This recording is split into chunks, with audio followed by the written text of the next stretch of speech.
Howdy there, Robert. How you doing? How's Mr. Robert doing? We're getting a couple coming in now. We're gonna do something on the Trucker TV main page. First of all, I'm gonna have to mute myself again. Hang on now. Hang on now.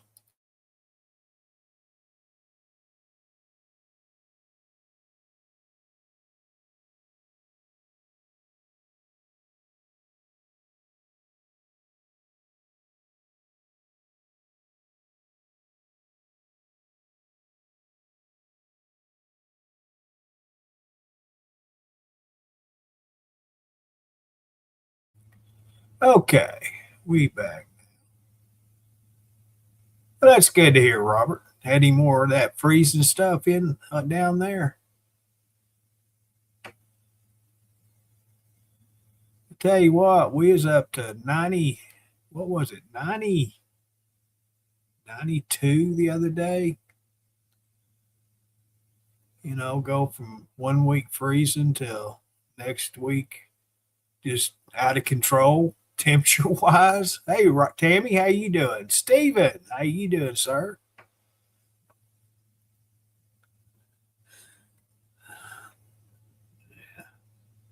Yeah, I thought I'd start one of these up tonight, see who all was coming in and how's everybody doing, how they been. Just kind of check in with everybody. Me, myself, I'm same old, same old. I did get out one day last week and actually drove. Yeah, I drove the car.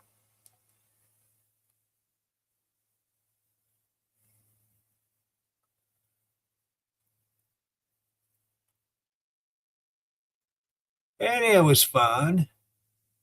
When I first leave the driveway, get out on the road, it's kind of nerve wracking at first, but after I get down the road a little ways, I'm thinking, you know what? I need to do this a little more often. Just get out, get in the car, full tank of gas, and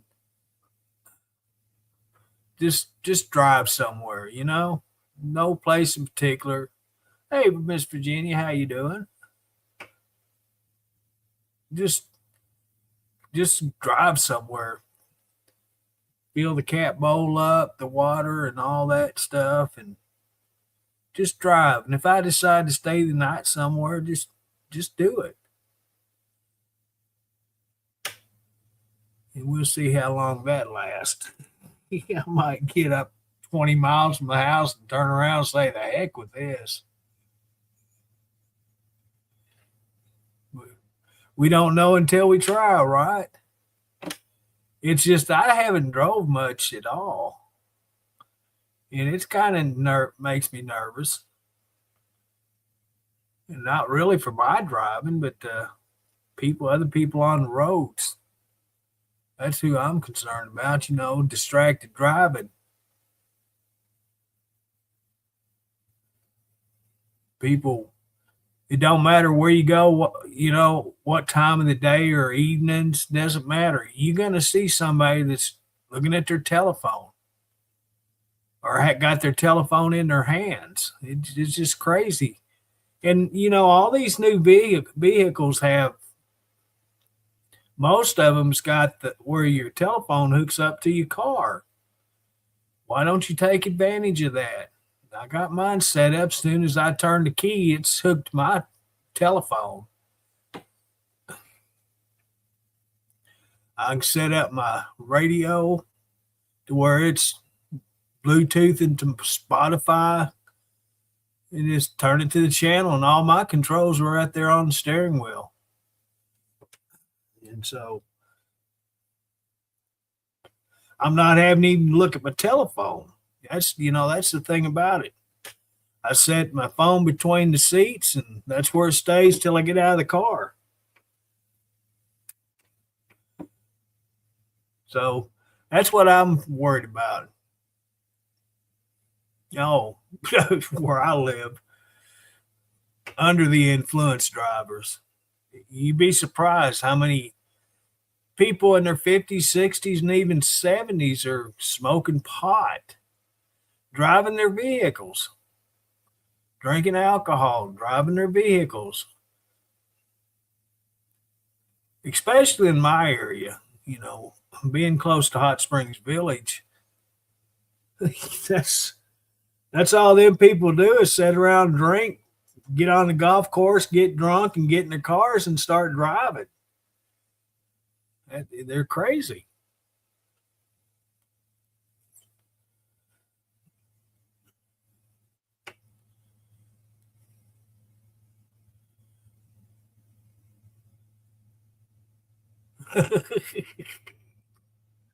Well, see, there's a difference there, Virginia.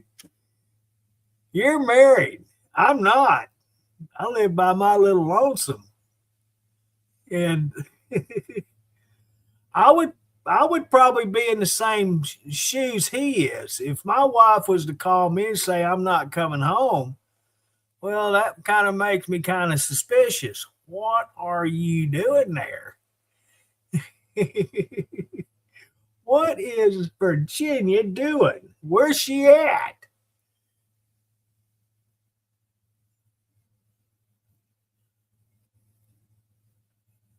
Well, hey, Kate, how you doing? I'm doing good myself. No, I don't even want to see a golf course. I'll put it to you that way. My memories of golf courses just, they're not good.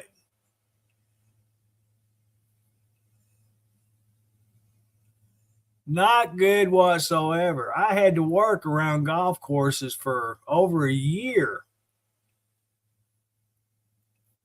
Yeah, and I did not enjoy it. Not one bit. Well, hey, Miss Patty, what you doing? You staying good? Staying out of trouble?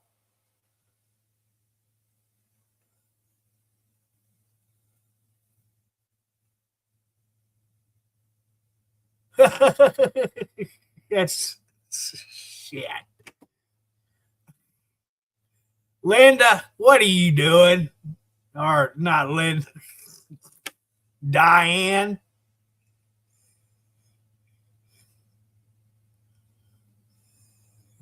Oh, so far.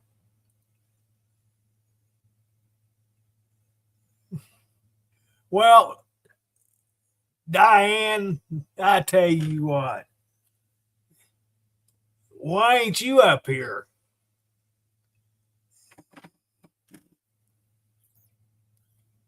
I've been busy. The other day when I was on Dennis's live stream, I put on there I was fixing to do a chat. We'll get my camera on here. Just hang on a second. There we go. I said I was going to do a chat.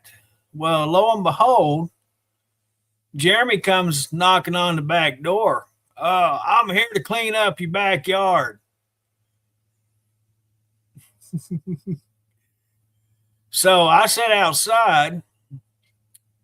I'd taken my pad for my chair I got on the porch. I got one of them fancy chairs, but you got to take the cushions and all that out of them to keep them from getting wet. Well, I finally took it back. It's been probably 10, 15 years since I put it on the chair. But without that thing in there, that chair ain't comfortable. I mean, not comfortable, whatever. Your backside's on that metal. So I had to put a piece of cardboard and then the pad in it, whatever that thing's called. And so I had to put that out there. And so I decided since I was putting that out there, I was going to stay out there all day. And that's what I did. Hey, I'm doing good, Chad. How you doing, sir? Yeah, I drove a dump truck's what I did, mostly local stuff, and had an accident at work. Fell off a wall and messed up my neck and my shoulder and stuff. So I had to take an early retirement, and that's what I did. I didn't lie to you. I spoke out of turn. I shouldn't have never said that, Diane. I wanted to do it. I get in these moods. I sit here, and especially when I listen to my music, I'll turn my stereo system on, the computer on, and set the equalizer and amp and all that to these speakers. And I'm sitting here just jamming out. And I get in this mood where I want to do these live streams. And so I'd done that, got seen that Dennis was live. I got on his stream and got me wanting to do a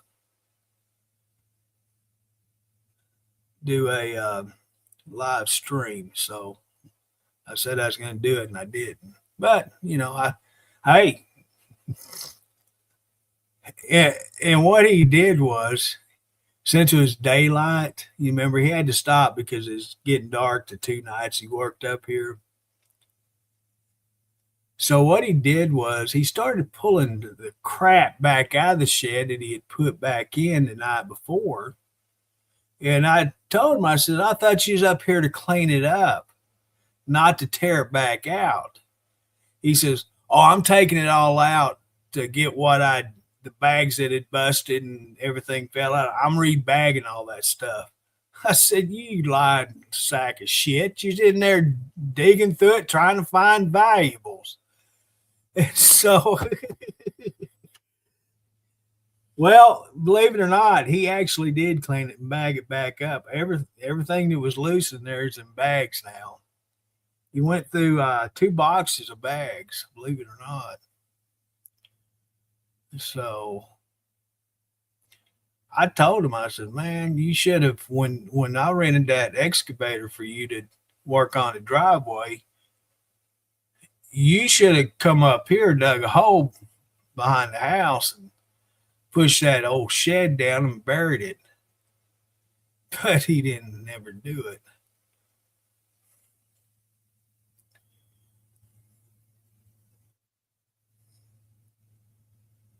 Let me get back up here, Diane and Patty. What list are you talking about, Patty? Which one are you talking about?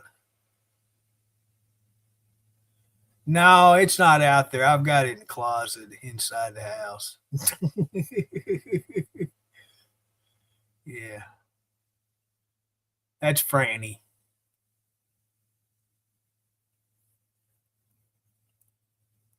Don't be talking about Franny, Diane.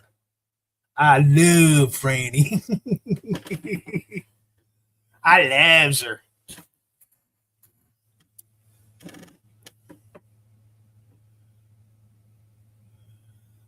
3,000 pound dolly. Wow.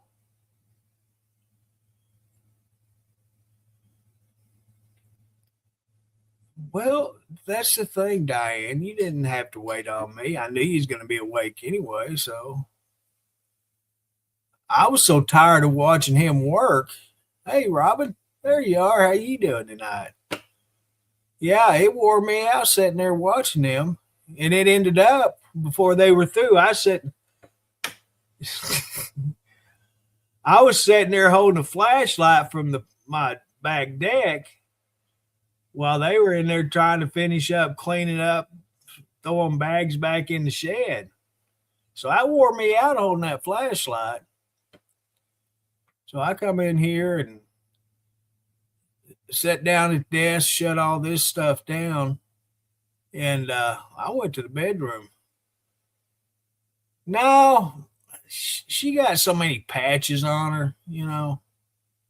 It's just she beyond salvaging. Yeah, Patty, that's hard work. You know, watching other people work, that's my favorite job of all. I used to sit around all the time watching other people work and then point out their mistakes. You know, you gotta learn to do that. I would be the best supervisor that ever was because I would definitely let them know, hey, that's a mistake. You need to correct that. The guys, when they did the last expansion on the treatment plant I was at,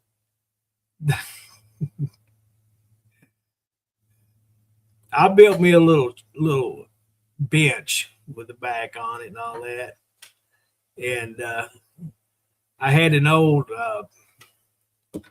patio table umbrella, you know, the big ones that open up and all that mess.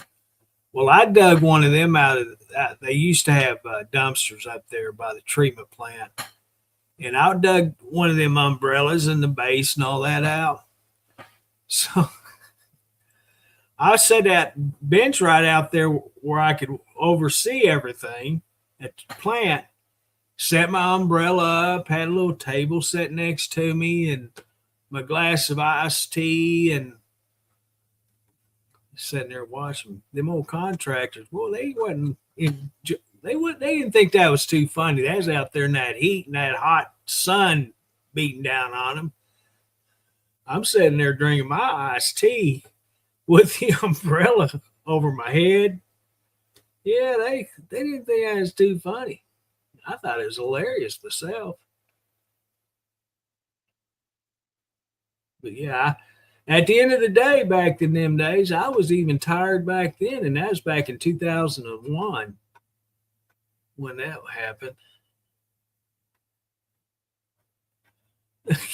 No, I don't need no new Franny. No, I got my money's worth out of her, and I don't need a replacement. Well, hey there, Miss Rebecca. How you doing? No, no more Franny for me.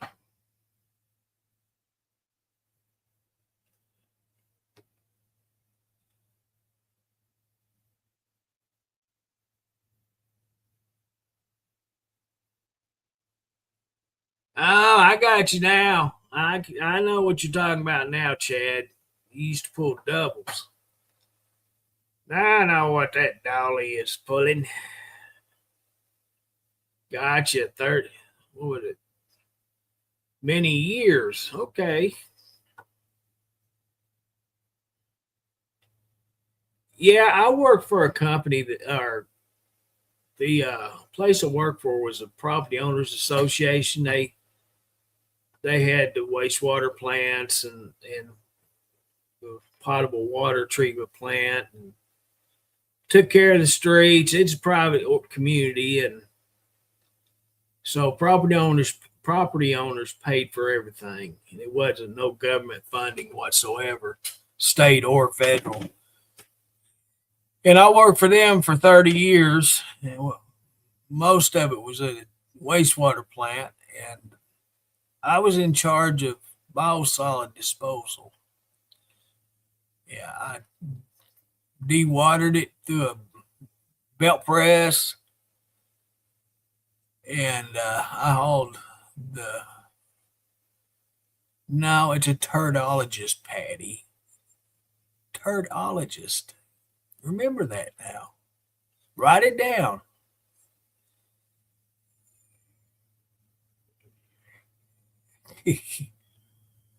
I, Chad, you know what? That'd be hard to do. We we tried GoFundMe's for a few times, and I don't know if we ever got anything for them or not.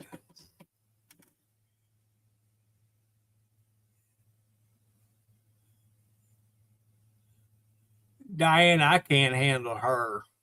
That's the truth. I talk a big game, but when it comes down to the fourth down, 2 inches to go till the goal line, it ain't gonna happen. It's not gonna happen.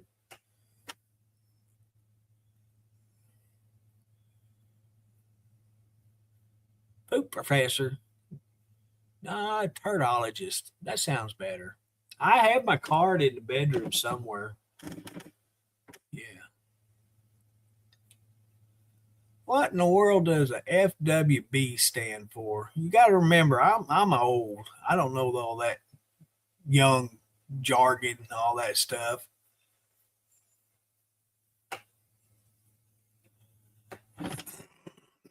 I don't want to Google it. It takes time. But anyway, what's everyone been doing? Y'all been enjoying this nice weather? Sheesh. It's been beautiful here. I mean, beautiful.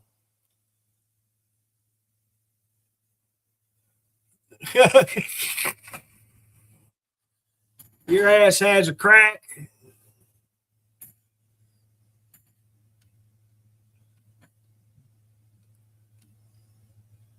Yeah. Oh, is that what that means?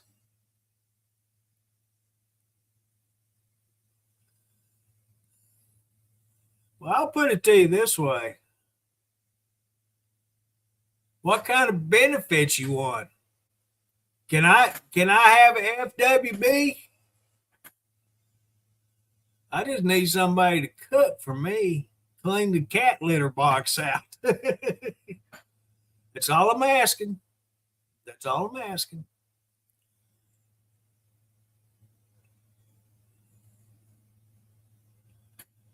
Yeah, these old boys, they like to eat shit and sleep.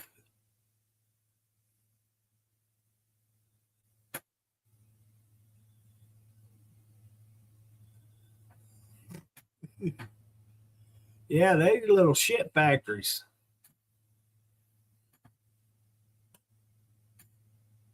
They've been on me for the last week. I hadn't gave them their cat treats in quite a while.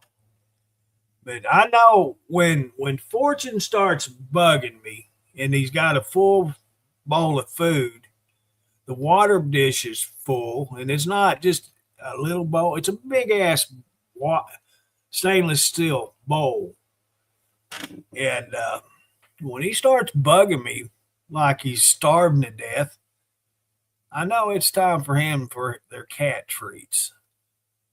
So I made me a ham sandwich, and before I sat down to eat it, I got their what I had left of their cat treats out, put it on a plate like I always do. I keep three different flavors there. Each one likes their own flavor, so I have to keep three different ones in stock. So I put one down, a line down, and I put another line down of a different, and then the third one on the plate. That way, and I set it to where they can all three eat at the same time.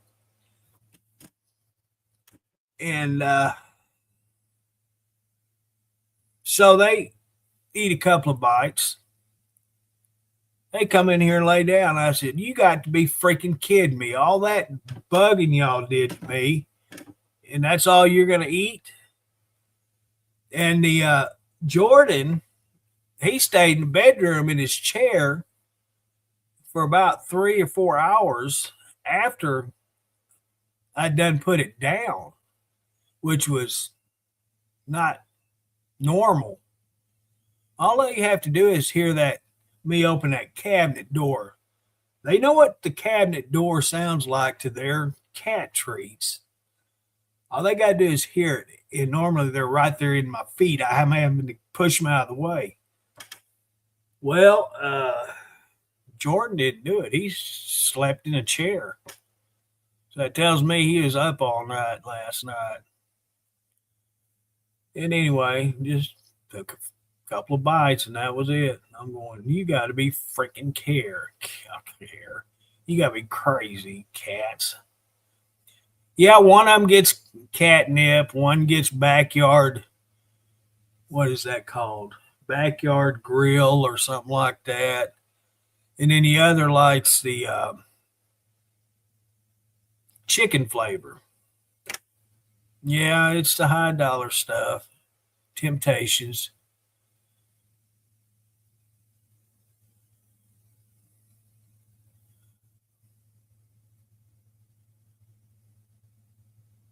I know it. That's the way they are, Chad. But I wouldn't take nothing for them. You know, they've been with me for what was it? I've got this. This is a crazy thing. I found this. This is the receipt that I have for when I adopted them, and it was January 17th of 2020.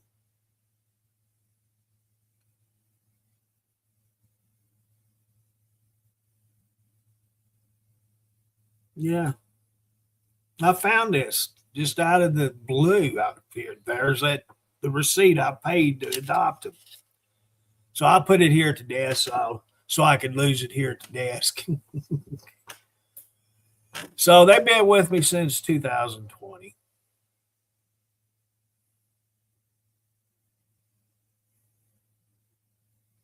This is one of the last things that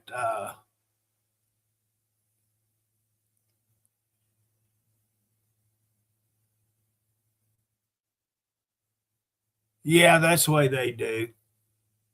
They got these little fuzzy balls that not on them. They play with these fuzzy balls. I buy them by the pack.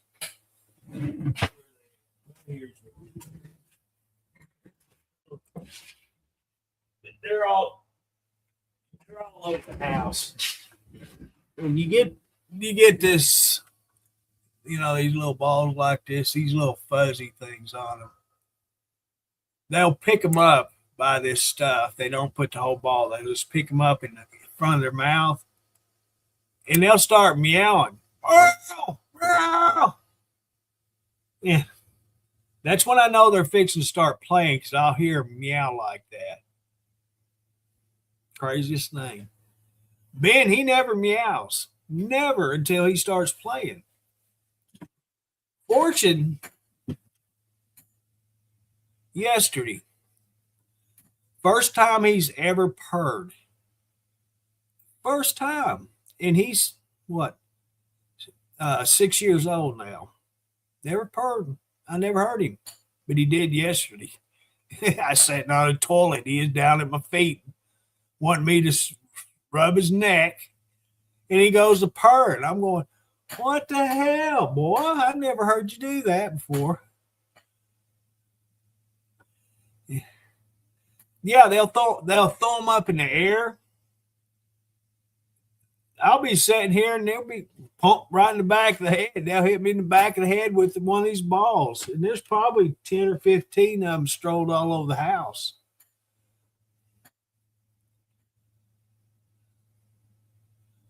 Yeah, that's the crazy thing. Let's see here.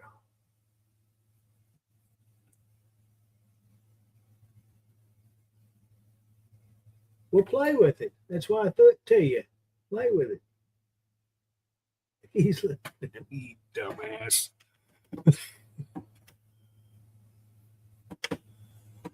Yeah. I got Fortune. He's the movie star. Fortune is. Then I got Benedict. They're brothers. They're actual brothers out of the same litter. And then I have Jordan.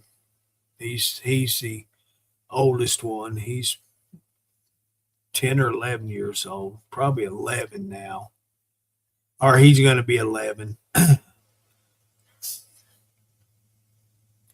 But you never know it. He's just as spry as these other two, which ain't saying much. They just, like I said, they lay around and sleep all the time.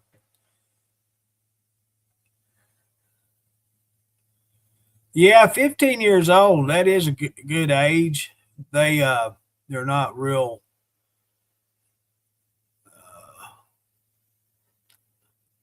How do I put it? They're not very active. They still want their affection and your attention, but they're not real spunky.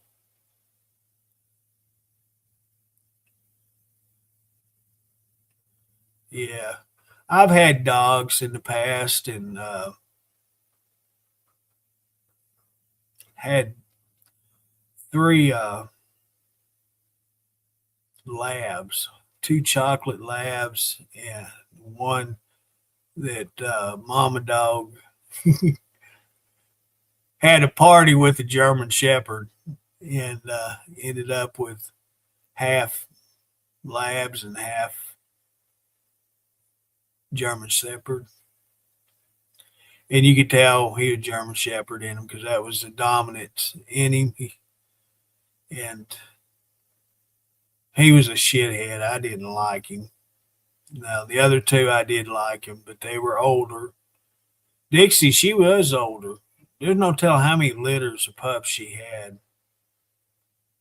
And the last litter she had, because they were my brother's daughter's dogs. When they moved off the hillside, they left the dogs here. The two, they wasn't brothers, it's two different dogs that she had gotten somewhere different times.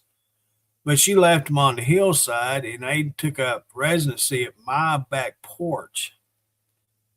So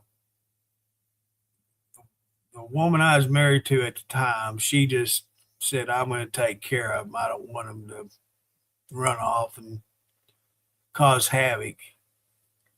So we started taking care of them and more or less said we adopted them. And she started bringing these dogs in the house.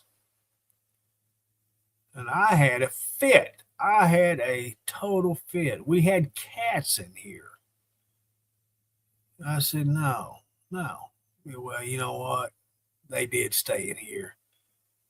And during the wintertime, they'd stay in the master bathroom, the cat's room now. That's where they stayed. We bought the gates, bought all that crap. And them stupid dogs just jump over and roam around. Well, when the pup was born,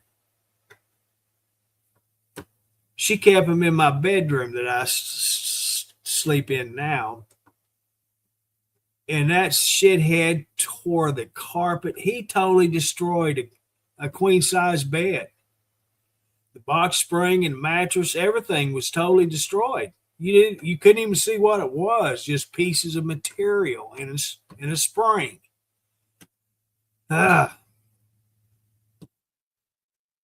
I had to tear up what was remaining of carpet out of the bedroom, and I bought a rug big enough to fill that whole bedroom up and put down. You never know it, because it looks just like it fit perfectly in that bedroom. And there you have it. He totally destroyed that bedroom.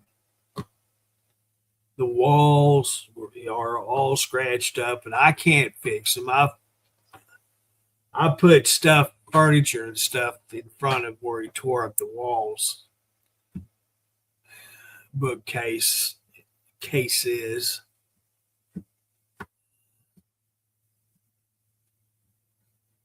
Behind the door, the stupid dog would open the door or try to close the door, and there's scratch marks on the back of the wall behind the door.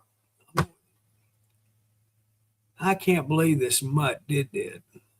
So he ended up staying outside. Him and his mama and the other lab ended up staying outside after that.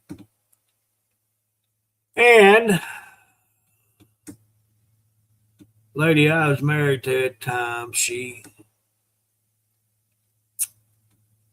hauled him off somewhere and dumped him. I don't know what she did with him. So I didn't have nothing. I didn't get any say in that. She just loaded him up in the Blazer and said, they're out of here.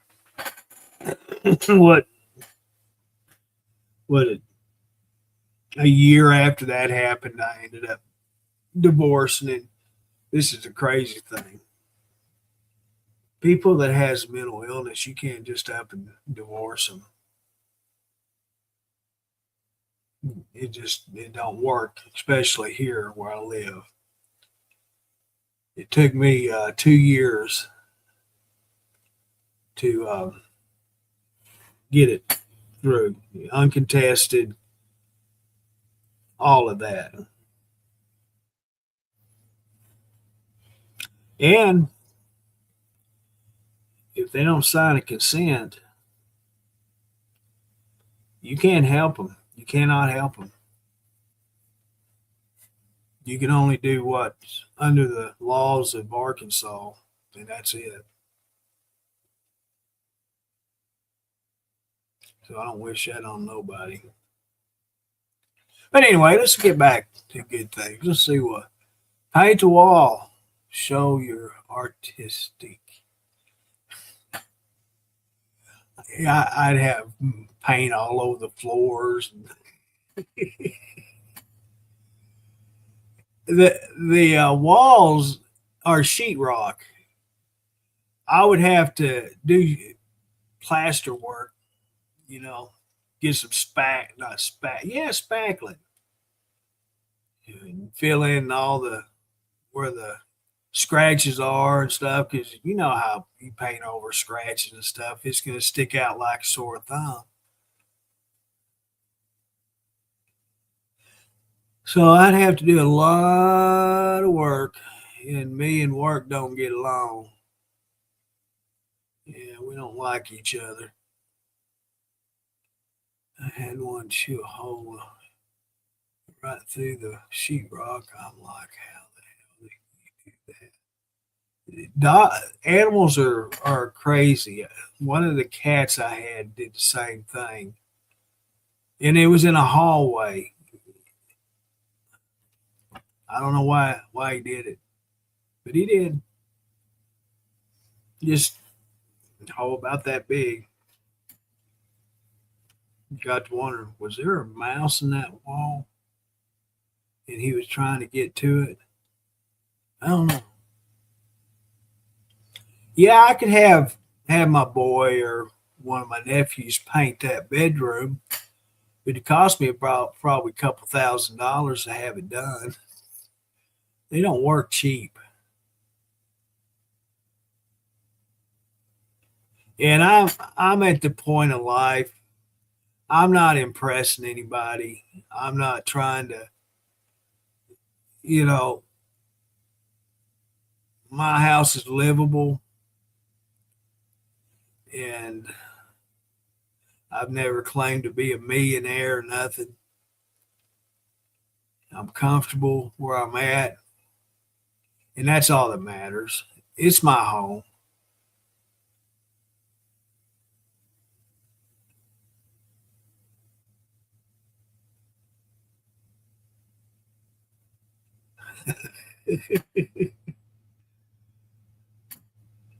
You know what, Robin? The last, I'm going to say, 10 years that I work,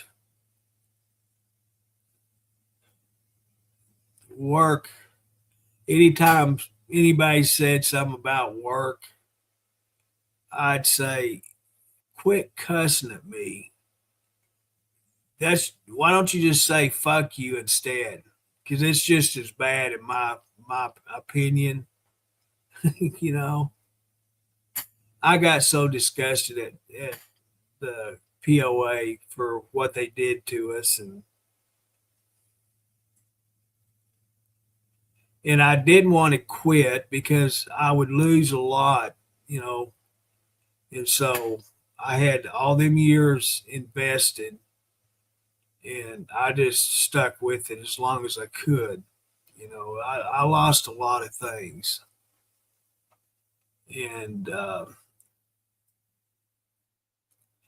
I had so many people tell me, "Why don't you sue them? Why don't you sue them?" I told them, I said, "I'm not that type of person. You know, I'm not. Yeah, I got treated dirty. I got I got shafted really bad. But one day these people will have to pay for everything they've done to me, and that is the man above. They'll have to answer to him for what they did." And so that's where I'm going to leave that.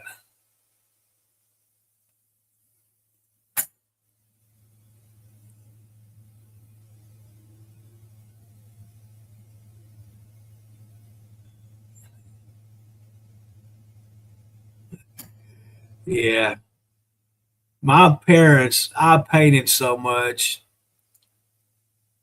I painted sheds, I've painted bedrooms, I've painted garages, and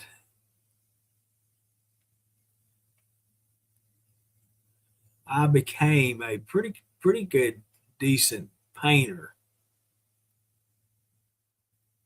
Oh, don't forget my first father-in-law. All the trips down to West Monroe, Louisiana. His brother on that mobile home dealership down there, and once every so often we'd have to go down there and remodel trade-ins or repossessed mobile homes. We'd have to gut them and rebuild them, and we did a lot of painting there too.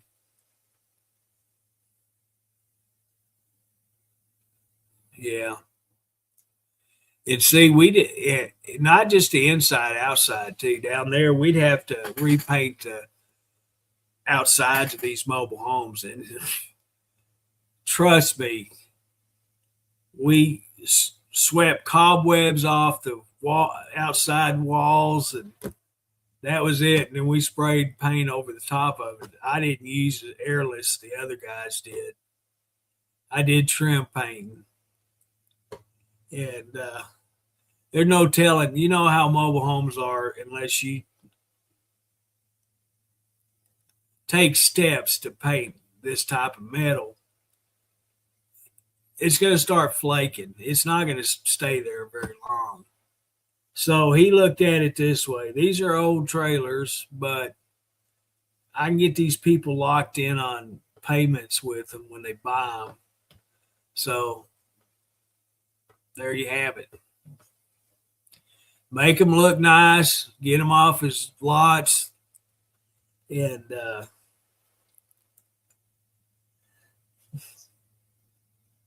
make money. He's happy. Yeah. And that's what we did. We did that probably twice a year, and we'd go down there like a Thursday evening, stay and work, come back Sunday evening. He'd load up. We'd load up. I'd always drive a box truck. He did sheetrock, insulation, drywall, that mess. And so we'd have flatbeds with, what was it, 3/8 sheetrock, I think it was. Some half inch, but mostly 3/8. And load up box trailer with he had these, the sprayers. The, what was that called? Fiberglass and rock wool insulation. And he had the big machines. He had like 3 trucks with these things in them, where you'd go up in the attic and spray the insulation in there. Yeah, but he never did that.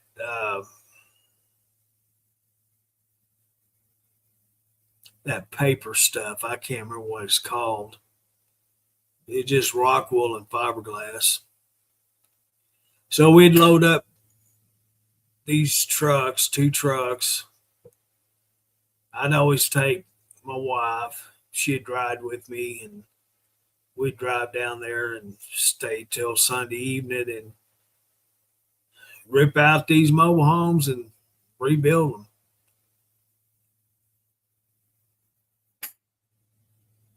All right, Chad. Well, it's been good talking to you. Just check us out anytime.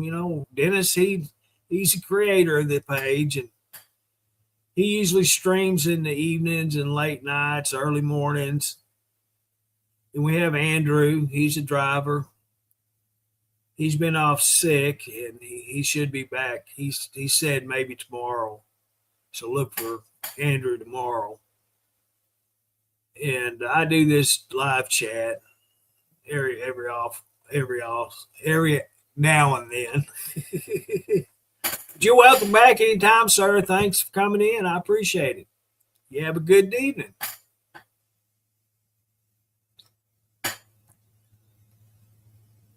Oh, me. Yeah, I'll load up these trucks and great deal, Chad. That's the way to do it. Just look at her page. We'll be on here. Yes, sir, we will. I get a notion in my head. I do these chats. Used to do them every day, but I got burnt out, and that's the way I've been.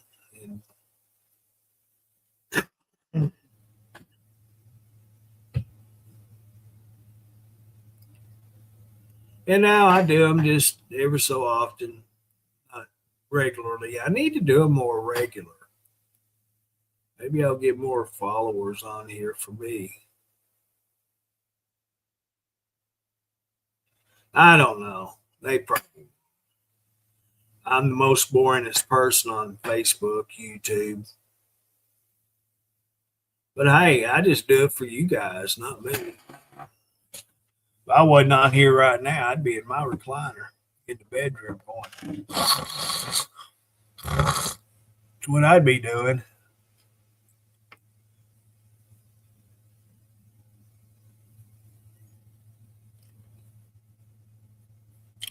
Well, is Miss Shelby in here? What's old Miss Shelby doing? Long time.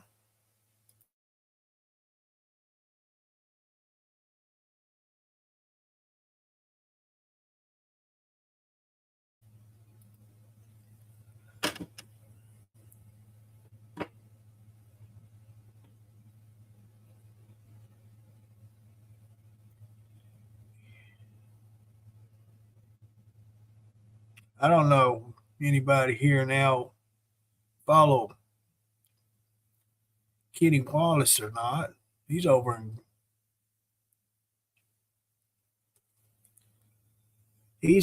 Greece right now. I watched his morning coffee today, and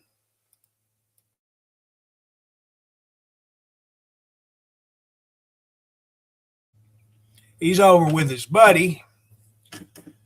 They flew over there with his buddy. What's his name? John. I can't remember, but anyway, he's a pilot. He owns his own plane, and they fly all over the world. But anyway, that's where they're at right now, over in Greece. They're in Athens right now. They're gonna do several places in Greece. Well, hey Michelle, what are you doing? You buying stuff here lately? Huh? Huh? I catch you over on them selling pages or something? I don't talk much on them, but I watch them. You never know. I might see you making a comment. Might make seeing you buy things. You and Deborah.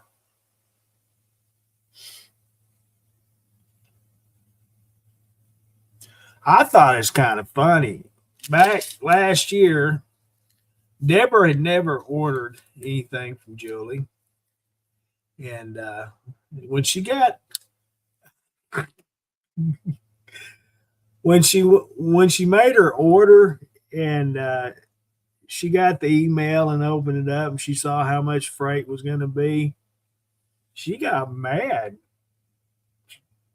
And I thought she was mad at me. Hell no. And I'm never going to buy nothing from her again. Never. What? Next week or two later, I see Miss Deborah placing another order. Didn't last long.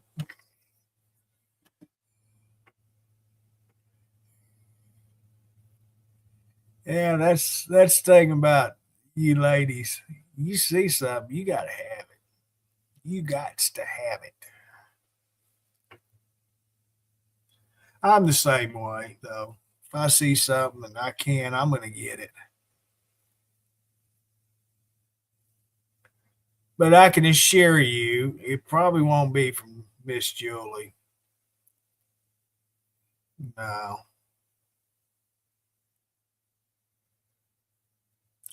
Because a lot of things that I see that she has, there may be a different brand, but I can always go on Walmart and buy it there. Free shipping most of the time. Sometimes they even got it in stock where it gets delivered to the house. That's the thing about shipping to me. I have to go on out on a what do they call that? A journey to find my package that they said they delivered because it's never at my house, but they say it is. So I have to go out on a journey to find my package. Ah, there, Deborah. I'm talking about you.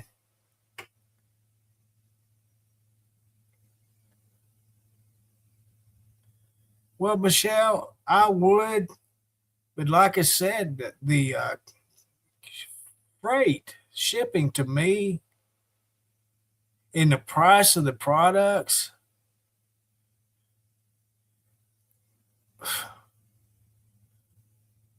I'm not going to pay her more than what I can get it at here locally. I'm just not going to do it. And I understand, you know, merchandise varies from location, the price of it. I understand that. But when I'm sitting here looking on her page and she's selling these products and I'm looking them up, something that catches my eye, and like I say, majority of the time I can go on Walmart, buy the same thing. It costs less. And like I said, most time I don't pay shipping. So I'd be crazy to spend more money. Any of you guys should understand that.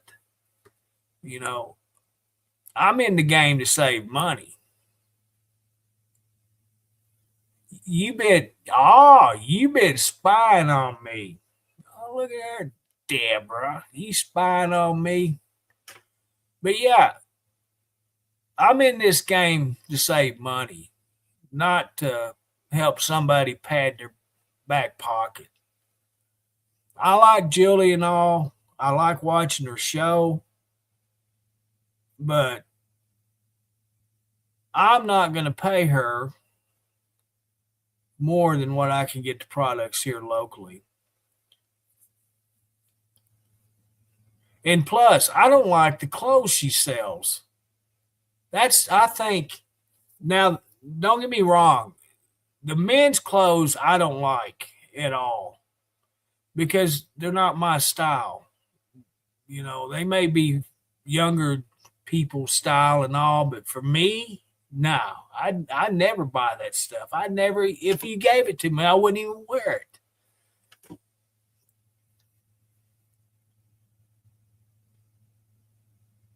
I've got coats that I've wore. I don't hardly ever wear them. I ain't put a coat on this whole winter, but I'm still wearing the same coat that I've had probably for 20 years. It looks like a 10 on me. It's so big.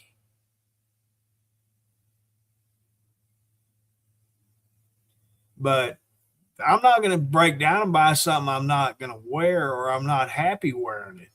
You guys are the same way. You're not going to buy something you don't like just to buy something, I wouldn't hope. And so I understand that, Diane. And I know she does.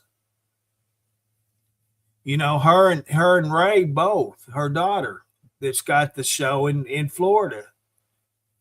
That's what they do for a living.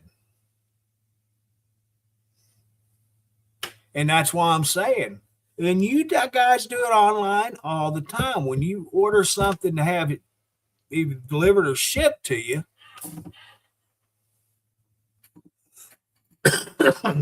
you're going to shop around. You're going to try to find it cheaper somewhere else, right? Well, there you have it. I do the same thing. And if I like something that she's selling that comes across the screen that I see, it's pretty nice. I like that. Well, I'm going to get on Walmart because 99% of the time I can buy the same thing at Walmart cheaper and free shipping. So there you have it. You guys do it, Amazon, what's the other ones? Macy's and Dillard's, JC Penney's, all the retail markets. You shop around. I'm the same way. Just because I'm a man, I don't just buy something right out of the blue. I don't do that. I'm going to shop around and see if I can find it cheaper.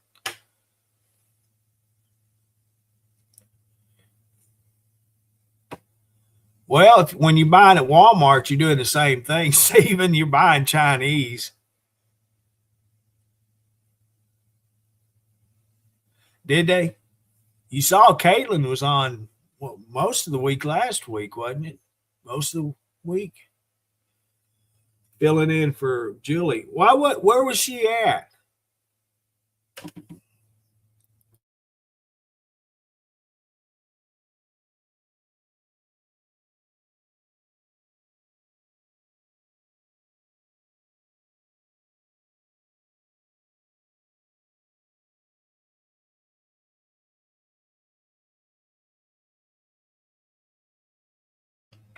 Now, I like TJ Maxx.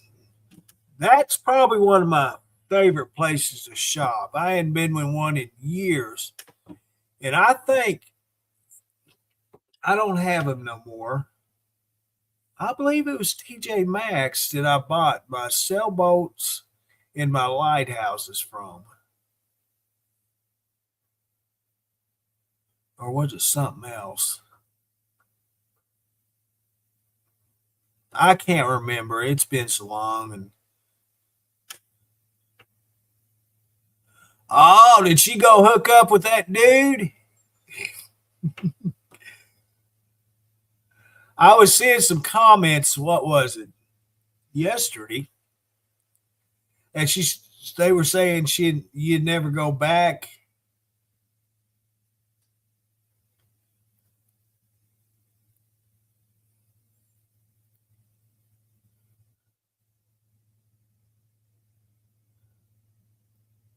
Oh, was it?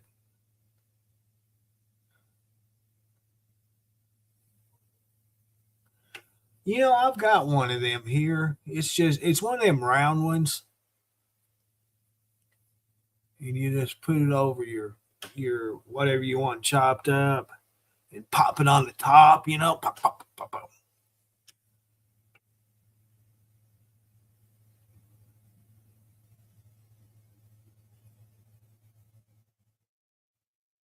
Are you serious? That's awesome.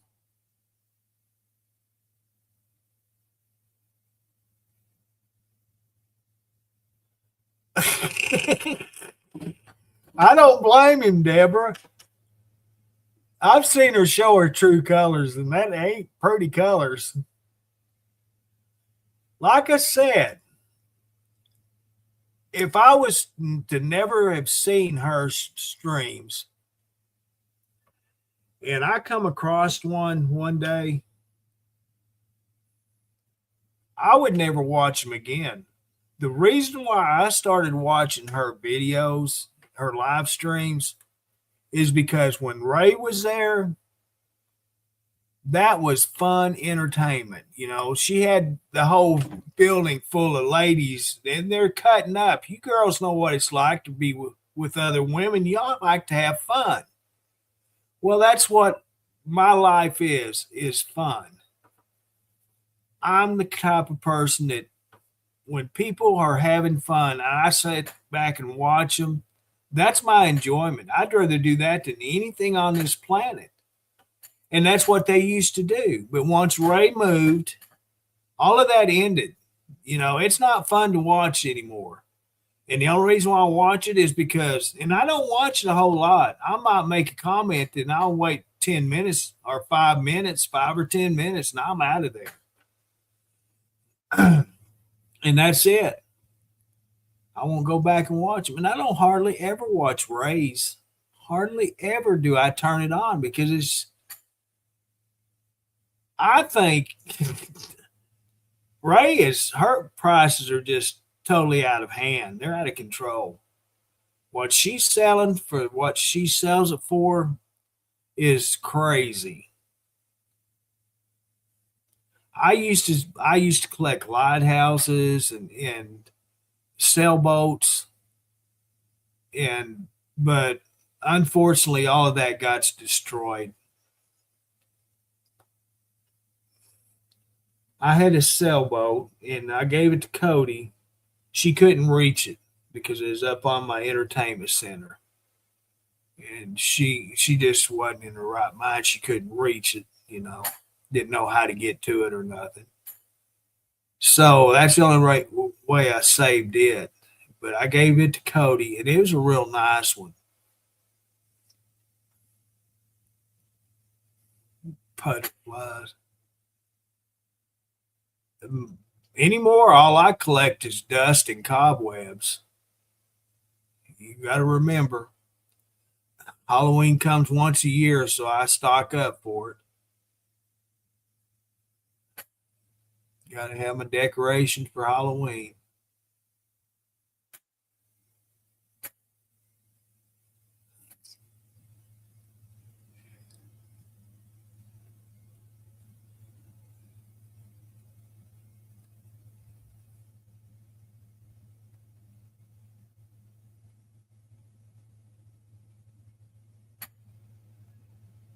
That's one thing I don't try to collect, Steven. I don't collect them spiders. I hate spiders.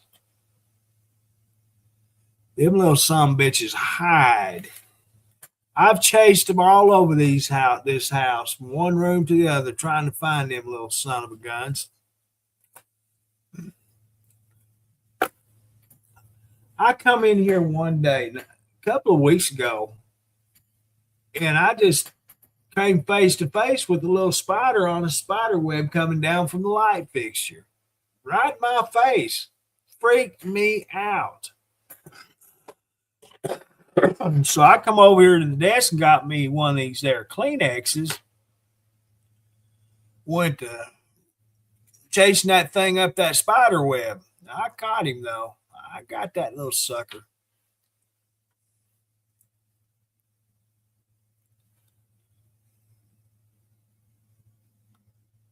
No, that's one thing I don't tolerate is spiders.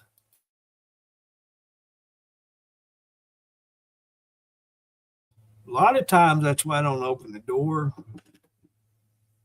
the front door or the back door, is because of them big old brown wood spiders. Boy, them things freak me out.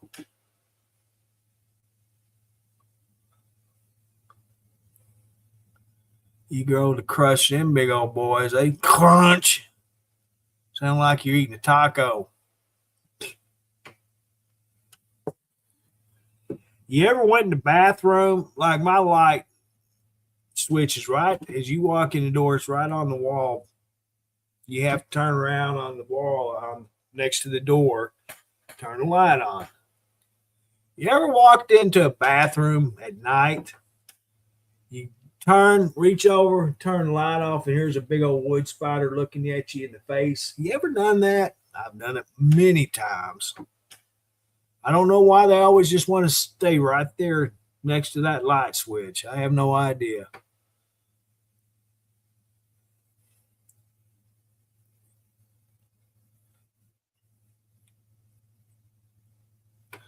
Or pull the shower curtain back, step in there in the bath in the shower and turn to the back side of the wall or to the end where you can't see when you step in. You get in there, you pull the curtain back, and you reach to turn the water on, and there's one of them son of a guns right there looking at you. Yeah. And then You can't get out of that bathtub fast enough. You cannot. You nearly break your leg trying to get out.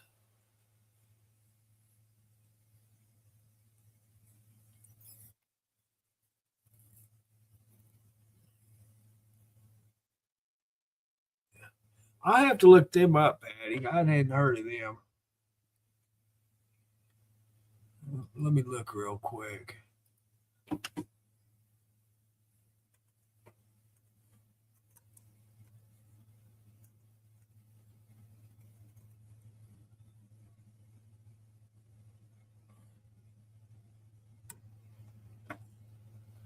Oh, I've had them at my back door for several years. Several.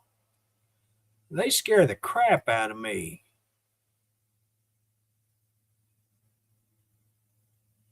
And I wait till they build the web around them during the wintertime.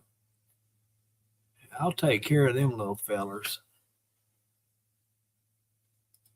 Yeah, I'll take care of them.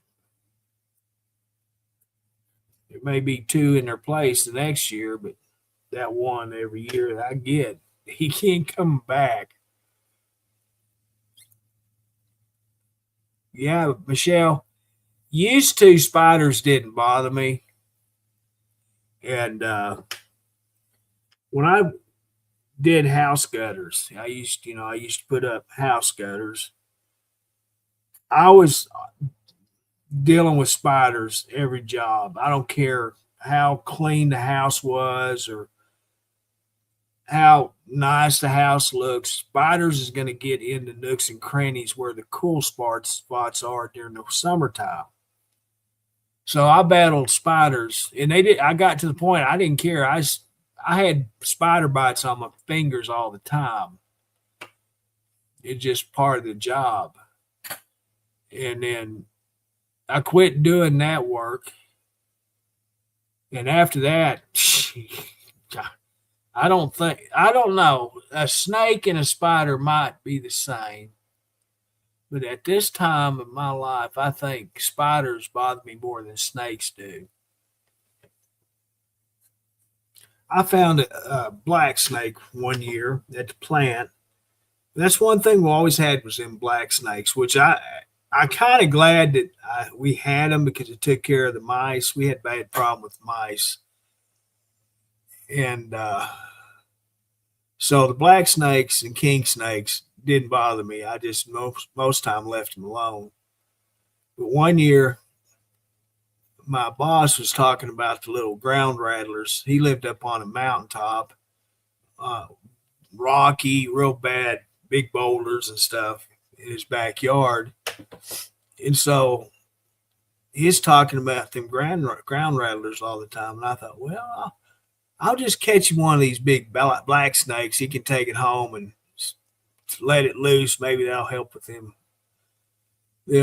ground rattlers. So I waited outside for that little.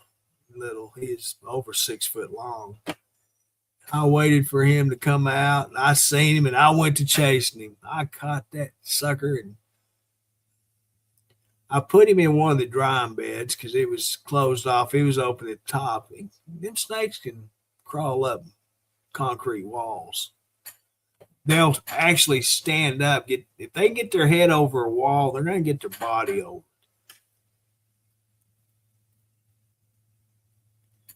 And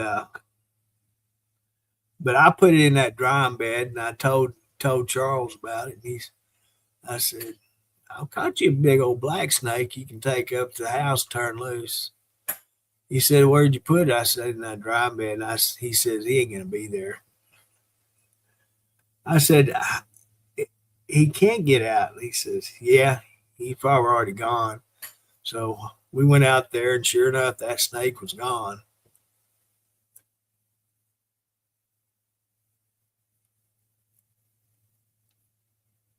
But yeah, that's one thing we had groundhogs and black snakes mostly, rabbits, deer. Once we put that big fence up, we didn't have the deer would stay outside the plant because right next to the plant we had a field that had the prettiest alfalfa and winter rye grass out there, and they loved to bed in that.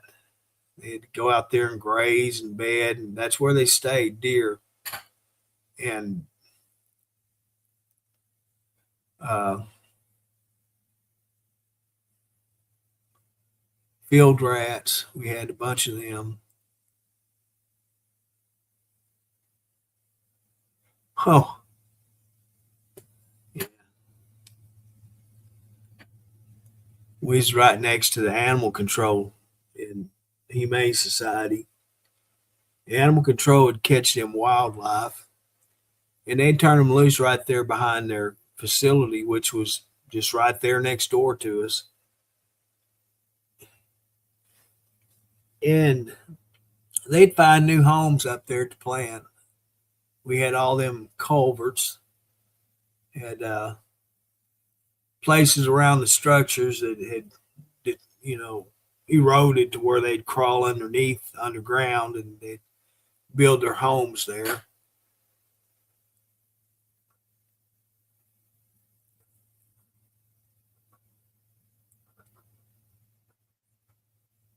Well, they're all down here, Diane.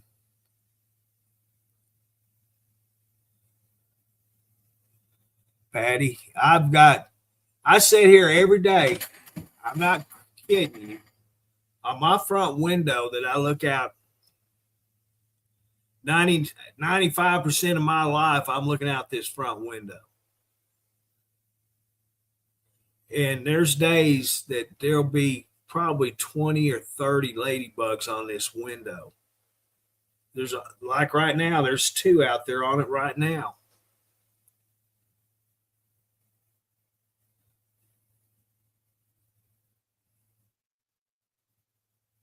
Hey, I got a bowl joke for you.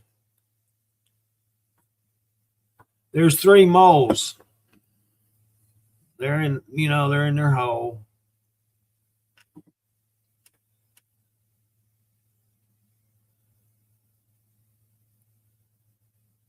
The Papa Mole says, I smell cornbread. Mama Mole says, I smell cornbread too. Baby Mole says, all I smell is molasses.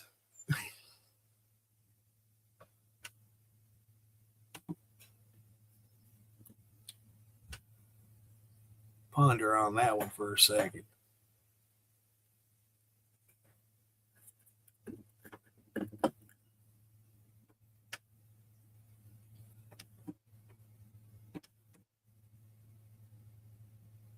That I don't either, Patty.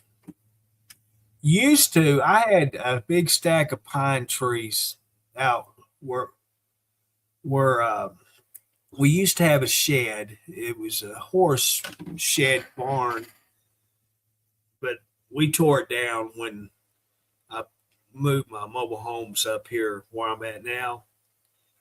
But we had that big stack of pine trees right behind the shed, and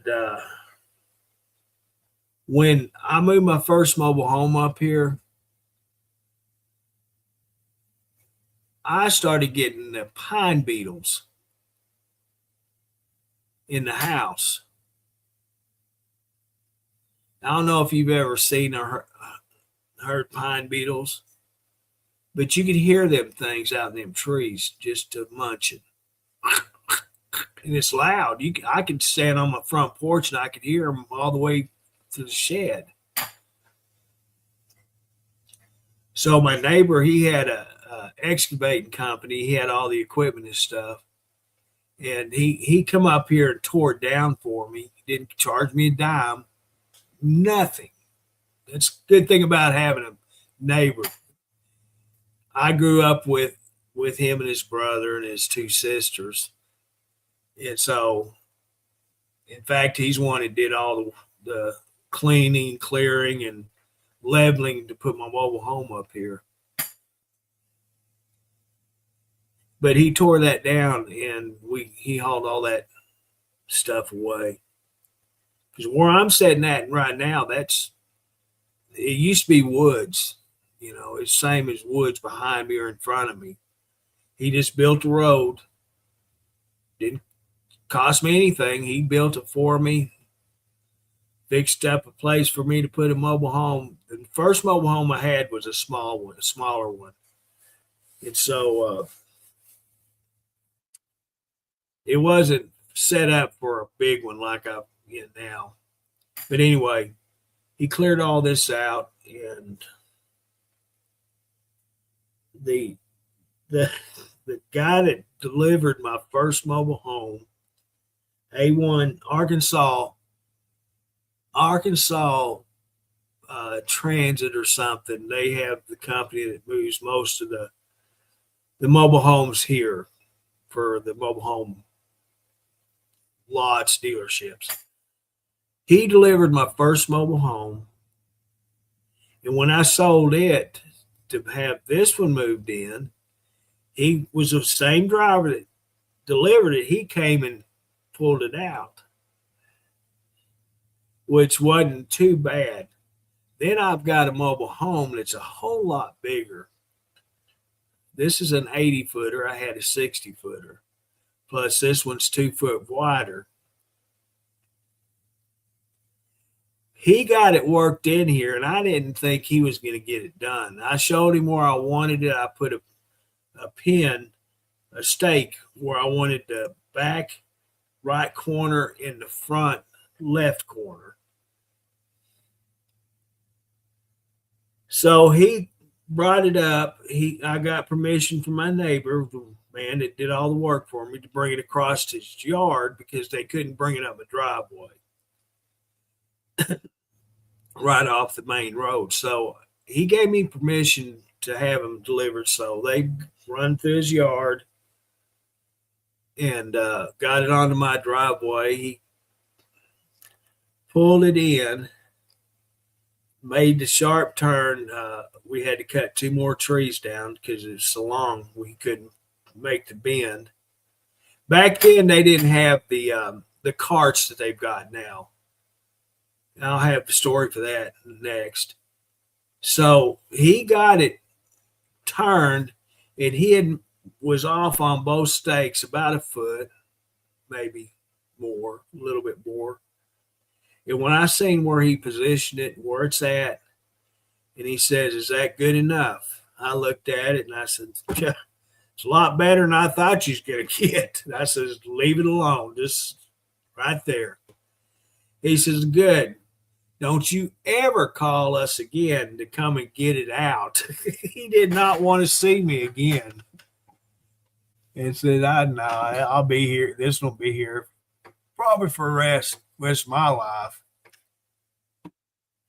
And so, but anyway, my brother's mobile home. Now, this is the kicker. It's only a 14 by 60.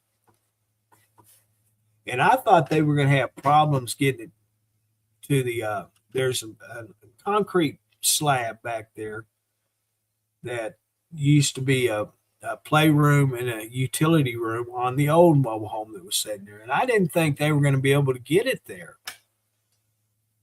Well, they got it right there where it needed to be. I mean, right next to that slab. And I asked Kevin about that. I said, "How did they do that?" He said, "They've got a cart that they can put underneath them mobile homes, and they can put them anywhere you want them." And he said, I thought, "I'll be damn, that's pretty impressive. I didn't even know that." I knew they had them for sheds because that's what they used to bring my shed up. They couldn't deliver it right to my place because we had an overhead power line that was feeding the old mobile home that was hanging down too low. And so they have a little cart that they put 2 wheels on the back of the shed, and the cart hooks to the front of it, sets it up, picks it up, and they put them sheds anywhere they want them. So I never thought about them being able to move mobile homes like that, but that's what it was.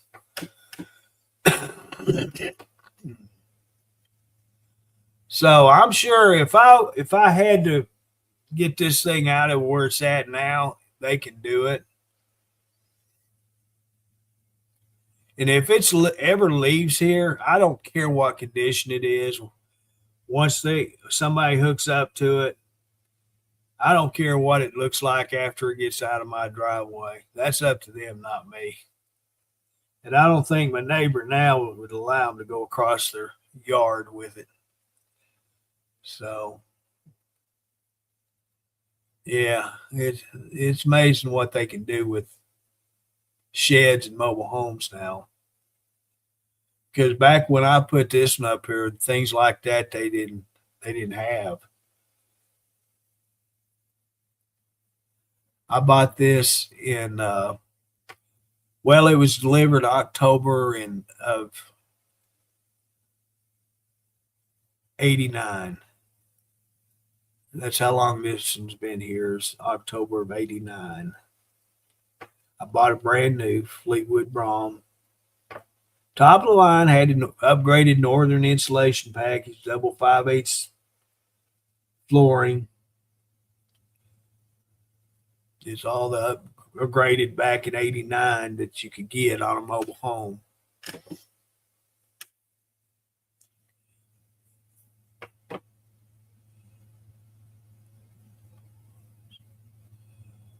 Laguana. What is a laguana? I thought that was what they put water in. No, it's a lagoon. Lagoon. Oh, iguanas. I thought that was an L, but it's iguanas.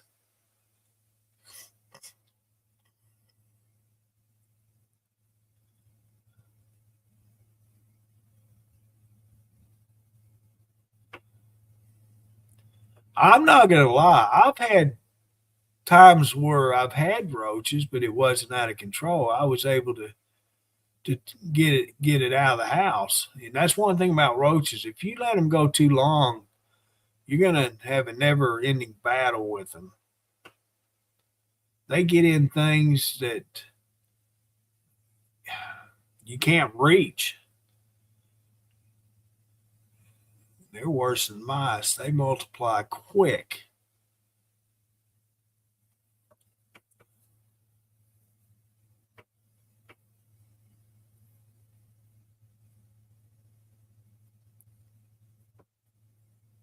Yeah, I had to keep looking at that word, and you know, us Southerners down here, we have to sound words out or try to figure out what they are. Well, that's what I was doing. I was learning.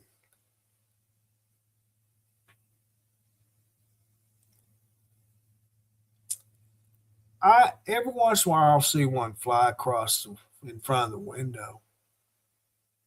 The thing is, I don't ever get out at night. So if I'm out at night, I'm either going to the hospital or I'll just say it. I don't drive nights. I do not get out at night. It has to be an emergency for me to leave.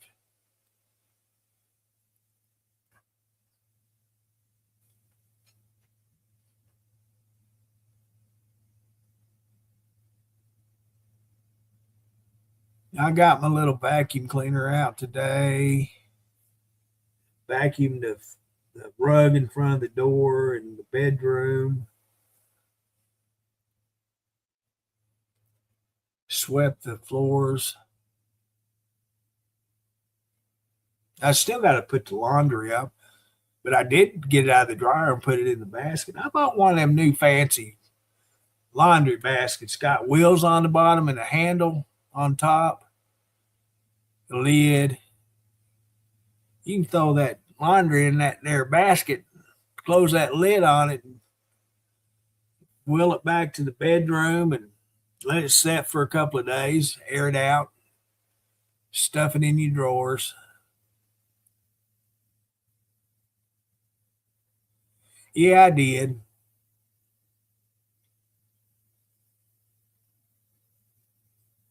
bought one of these. What was it?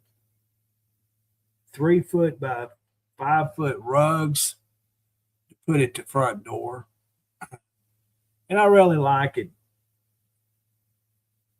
I try to keep it cleaned. I've got that little, that little vacuum. I think they call it a stick vacuum, but it's one of them. Oh, what do they call them? Hand vacs. They put a handle, a tube on it. You can take it out and use it as a hand vac, or put the handle with the stick on it into it and use it as a vacuum cleaner. I bought one of them a few years ago, and that's what I vacuum with, and it's really good. It's a Bissell brand. Does a good job. Gets all this cat hair up. And Jordan, he's bad about going into the bedroom, and the first thing he does is he starts scratching that carpet, and all them pieces of carpet get on the floor. They're worse than cat hair, and you have to keep him vacuumed up.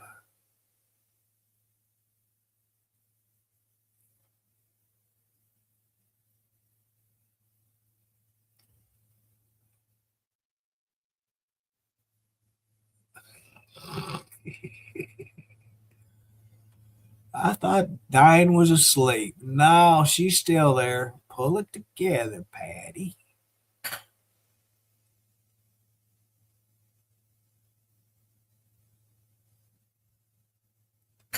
You guys watching Road Wars? I think that's on tonight. It's on today. I had the TV on in the background. I didn't have the sound on. I just had the TV playing for some stupid reason.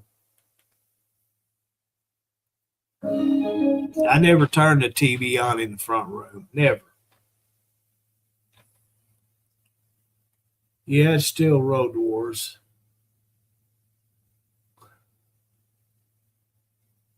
$9 to 10. Oh, I had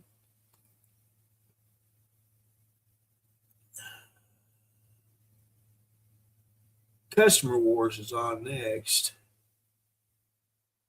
Oh, I wrote down today a movie. I watched a video on TV.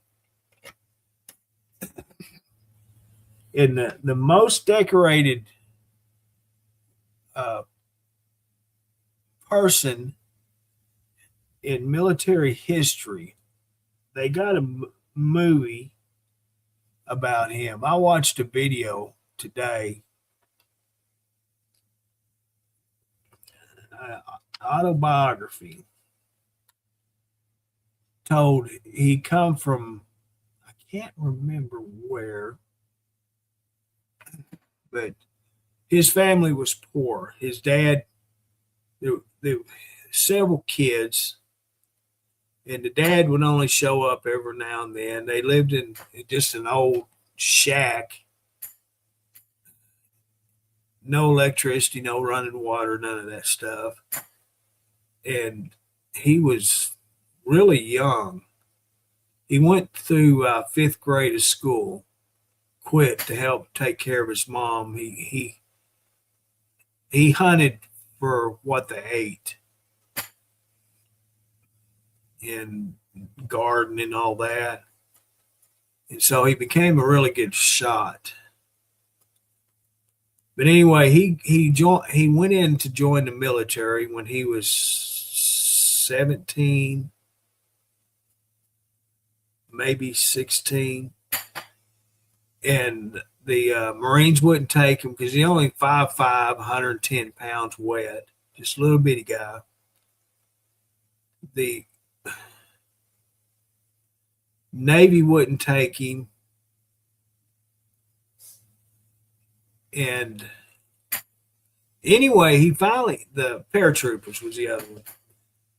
The Army finally took him, he had his sister forge a birth certificate. So it tells you he was underage. And this was for World War One. Well, anyway, Audie Murphy was his name. The name of the movie is To Hell and Back. I've got to look it up and watch it. That's my kind of movie. It tells about him growing up poor. His dad finally runs off, leaves the mother with all the kids, and that's when Audie had to start hunting and quit school and all that.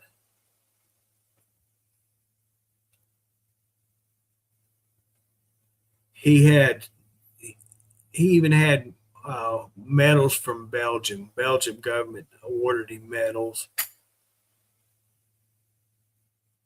3 Purple Hearts, 2 silver stars,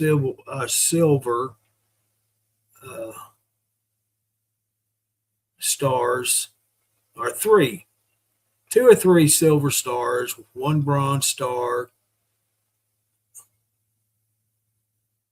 The highest award that military could give, he got from the president.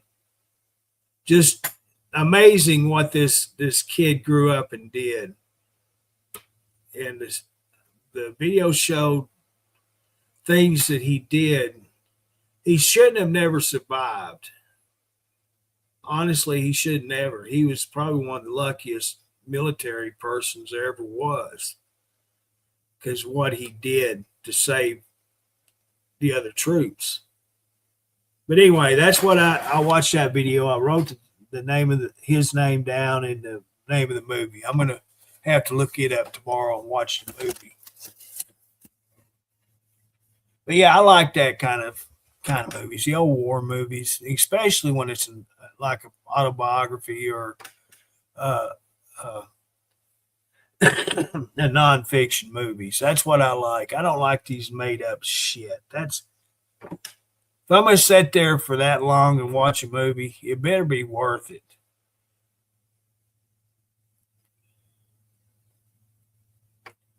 I guess that would be my love story movie.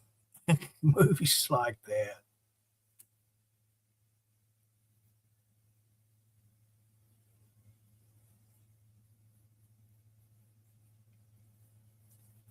Oh, you still awake? What? Oh yeah, it's 10 o'clock, 11 o'clock where you're at. Yeah, you still got some hours to go. I'm surprised Mr. Dennis hadn't popped in, or Andrew. Andrew, well, he's going to have to get up in the morning and go to work.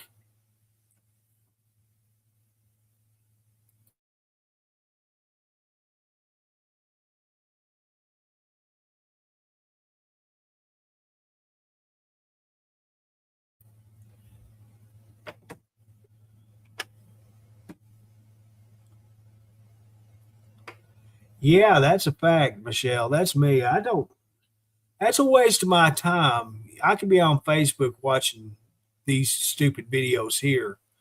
And that's what I do. I enjoy what I watch.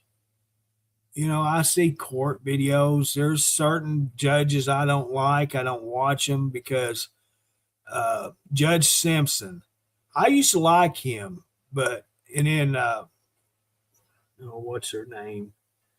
Oh, crud, I can't remember her name. Then this one I like. I watch a lot of hers because she's not lenient like Simpson and is it Boyd? They're too lenient. They just slap them on the wrist and let them go. It's crazy. I don't know where Henry's at. Let me go chase him down.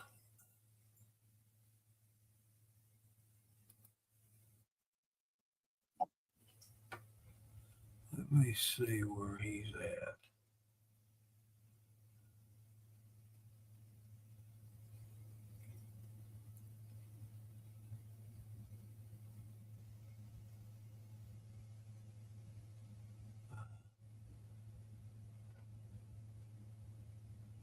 I don't know where he's at.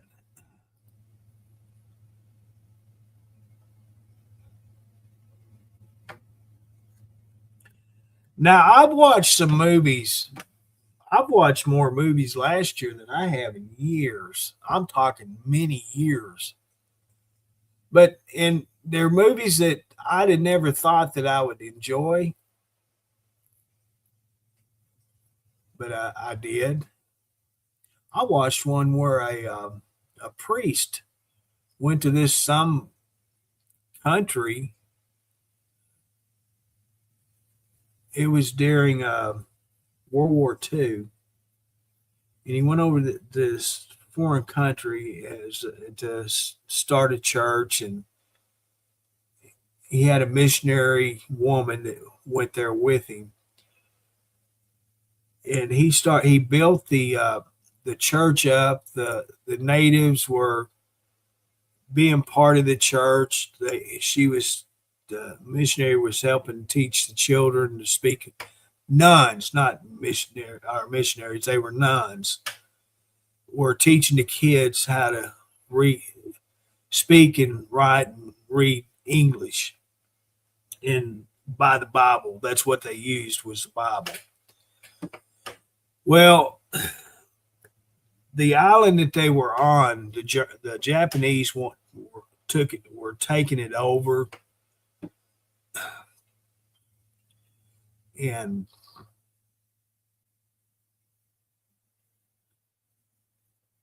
he survived. I think one of the nurses got killed, one or two of them, but there was two nurses, nuns, were left, and they continued on through the rest of his lifetime, and built a big thing on this island for the Catholic Church. And it was a really good movie. I just sat here and I could not believe I'm sitting here watching this movie through the whole thing, but I sat there enjoying it because I had to sit there and watch it that long. That was on TMC, Turner, TCM, Turner Classic Movies. And I've watched probably 5 or 6 movies. And that's more than I'd watched in years because I hadn't watched a single movie because you know me, if it ain't Family Guy, Simpsons, or American Dad, or Futurama, I'm not gonna watch it. South Park. But now A&E's got these shows, Road Wars, Parking Wars, Customer Wars, Kiss My Ass Wars. And I kind of like them. What's that one? Oh, what is that? Court TV or Court Cam that comes on. They used to come on Tuesday nights. They moved them to Wednesdays. Then they moved them Thursdays. And I have no idea when they're on. I just have to scroll through the TV listings to see where it's at.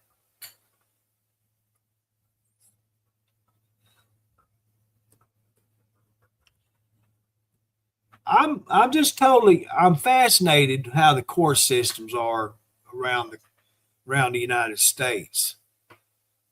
I see a lot in Michigan. I see a lot in Texas. Where's the other ones at? Florida. It really, I don't know how to say it.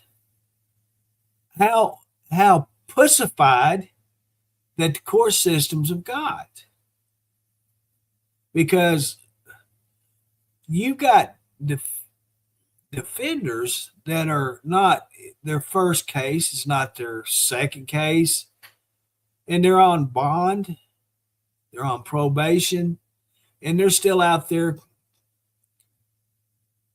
committing crimes. And the courts just keep letting them go.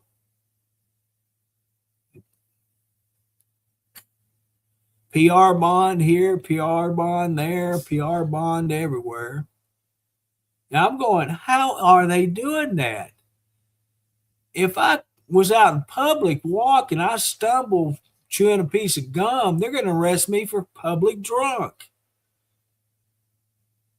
And I don't drink.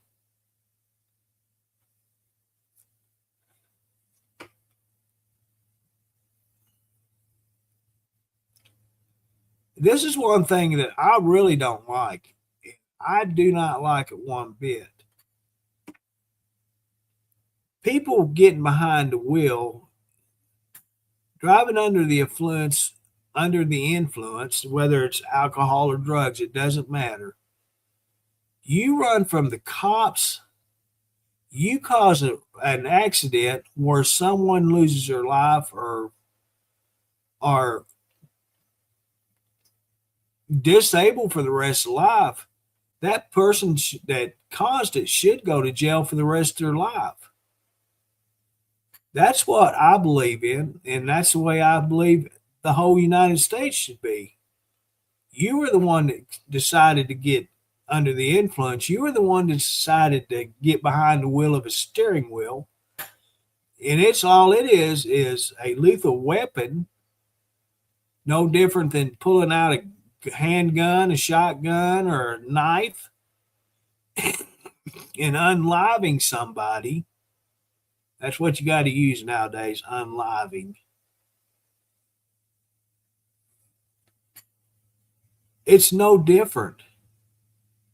But when I see these people in court for that reason, and they're getting 3 years, 5 years, that right there is telling the family of the ones that are unlived that the court system is doing them dirty. They're not getting any justice for their loved one that has been unlived. I don't believe in that. I don't care who you are. You do that, you spend the rest of your life behind bars.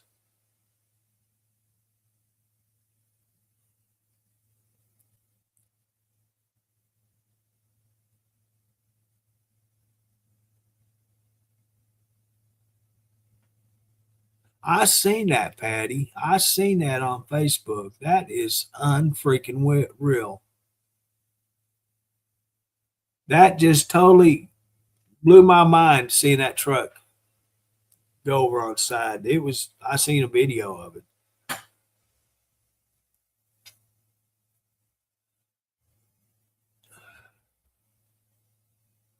Yeah, if you run into the cops and cause that right there, you don't need to see daylight again. No bond. You sit there in jail till you trial. You get sentenced. You spend the rest of your life in jail. You don't get the freedom no more. So that's my biggest pet peeve. One of them. I seen people on there that been arrested over 30 times for shoplifting. And they're doing it while they're on bond. They have open cases. That's crazy. I can see maybe a loaf of bread or a can of tuna fish. I had a guy at work before I started working there. He got arrested for stealing 2 cans of tuna fish, and they were the generic brand. They wasn't StarKist or Bumblebee or not. They were generic. He got arrested for that. If I was a store manager and that happened, because the man was poor, I wouldn't have said a word about it. Not one word. But that store prosecuted him.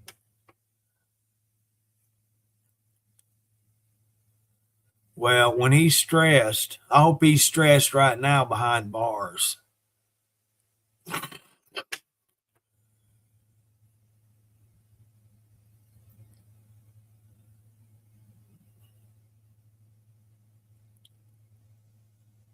Yeah, that was crazy, Patty. Just I couldn't believe it. But yeah, I don't know why I watch the court videos as much as I do. I watch them more than anything, whether it's TV or Facebook, YouTube. It don't matter. Court videos. What is her freaking name?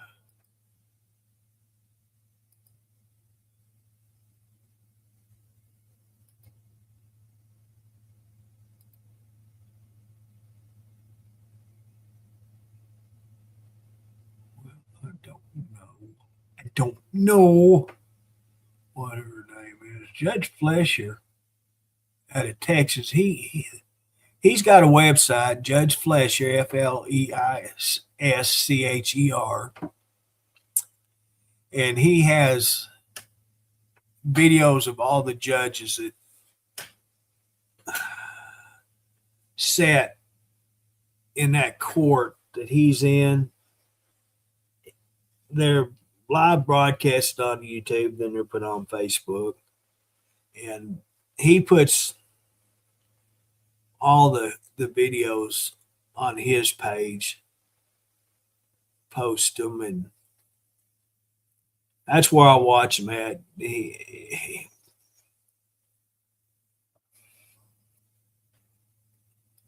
Let's see who all's there. We got, let's see where you at. Reels. Okay.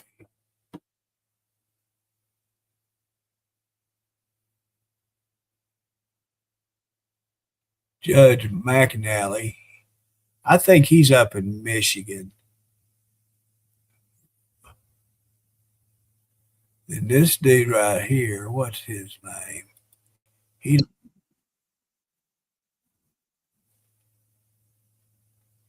Judge Middleton. He don't take crap off of nobody. He puts these defenders, attorneys in their place. He don't put up with nothing. Okay, here's the one I was talking about. I used to like to watch her. Yeah, Boyd is her name.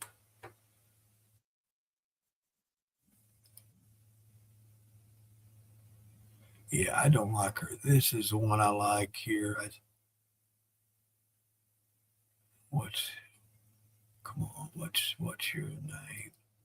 I like this one here.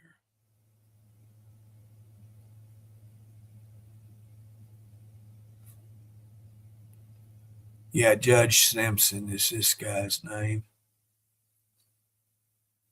I like him. He's good. He's good, judge.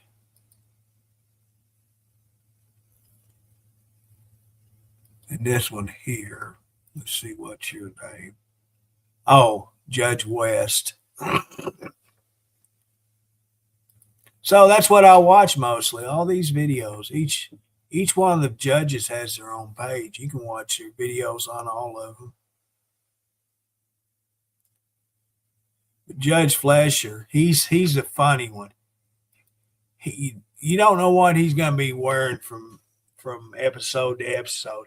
He dresses in clothes that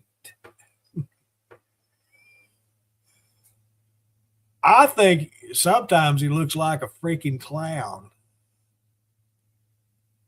Today, one of the videos I watched today, and this is one thing about him. He'll turn the camera on when court starts, and he doesn't turn it off till it ends. And it could be 8-hour video. Most of them just show one or two appearances, and then that's it, the end of it. Not him. He shows the whole day. That's why I like him. Sometimes there's so much gapping in between each hearing, I get bored and fall asleep. And I'll hear him start talking again, and then wake up. And then some of the cases are boring, it puts me to sleep. Kind of like Dennis's live stream. If he's not talking and the truck is, you hear the truck in the background, for some reason, the sound of that truck, the wheels and all of that, it's like people use the running water to help them go to sleep. Well, that truck sound puts me to sleep.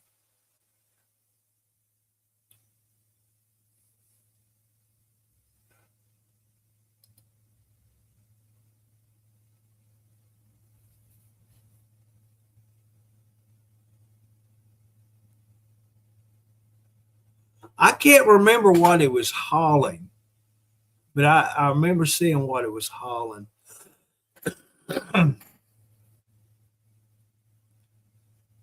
Have you seen the video where the truck gets hung up on the train tracks?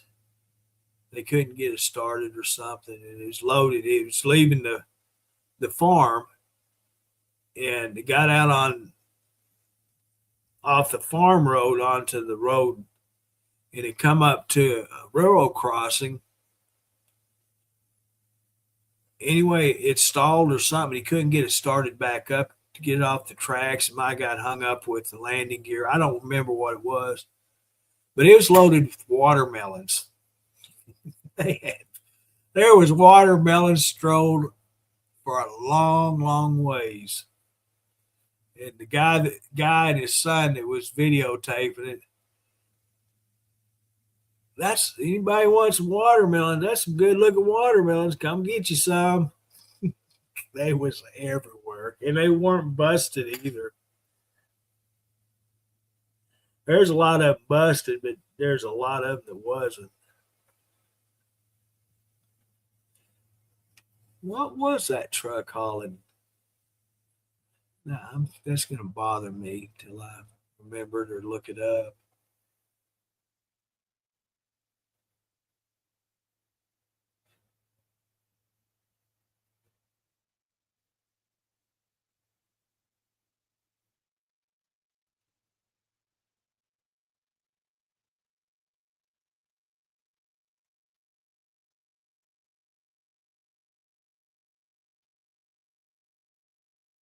Did you guys see? I follow a couple, Mike and Jolie. They're from New Zealand. Yeah, they cut up with each other. They show a lot of crazy videos.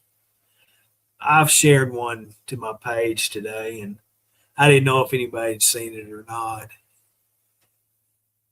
That's a good one to watch.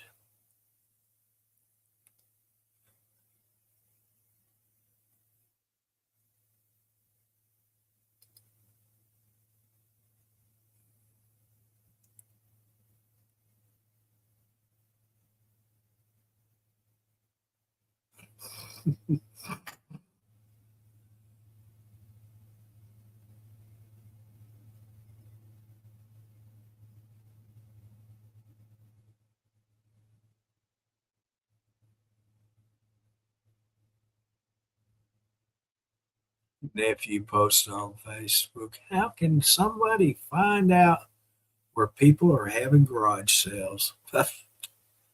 What's that called on the newspaper?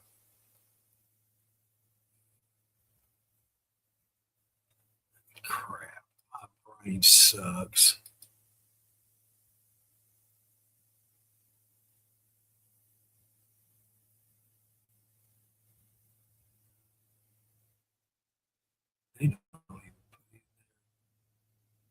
What is that called? What is that?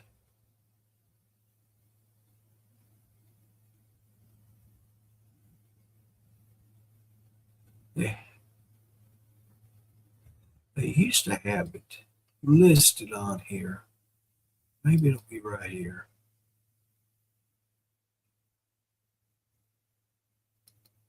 Other classifieds. That's what it's called.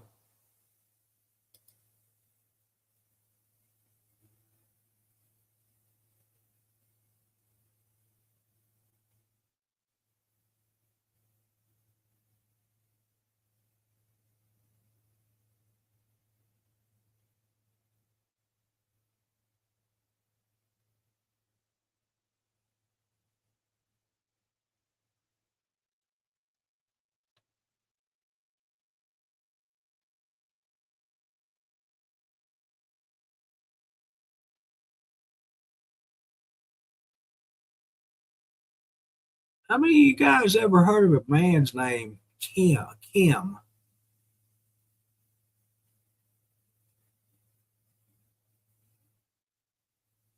A man named Ken. A Kim. Kim. Well, there was a gentleman here that passed away. Kim T. Kilgore. Huh. It's kind of like Johnny Cash, boy named Sue.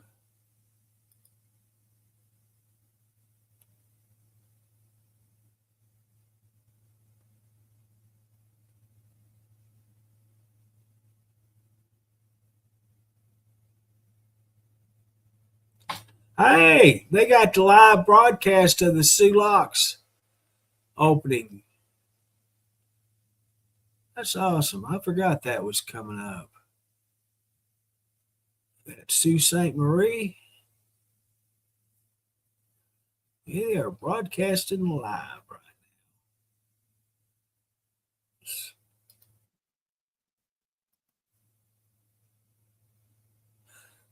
now. Oh, let's see here.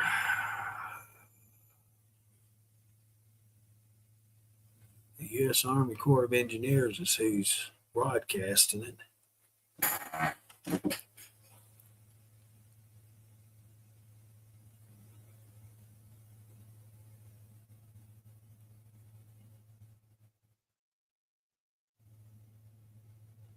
I watch Dre Design say she videotapes the big cargo ships, the big, what do you call them things? Steamships.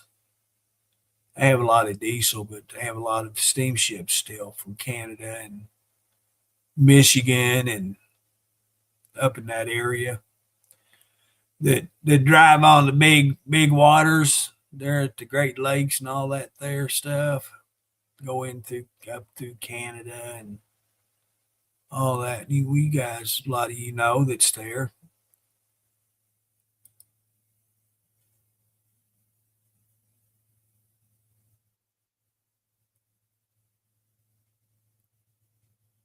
You know, Tammy, my name starts with a K. My brother's name starts with a K. My son's name is starts with a K. His brother's name starts with a K.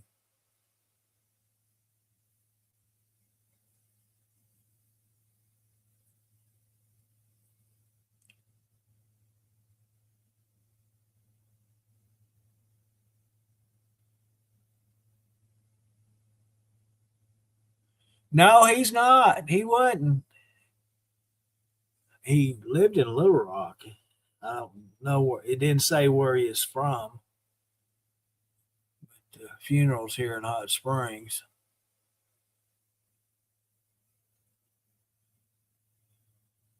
Let's see. My mother's grandfather. There was two sets of identical twins in his family. His siblings. He and his one brother, they were identical twins. Then he had two sisters that were identical twins. And so it skips a generation, they say, for twins. So when Cody's wife was pregnant, I was wondering, is he going to pop out? Is she going to pop out twins? But no, she only had one. But his name was Herman, and his brother twin was Thurman. Herman and Thurman. They joined the Corps of Engineers, Army Corps. What are they called back in them days? Merchant Marines, I think it was. I've got one of his uniforms in my closet. I got given to me. Merchant Marines is what it was.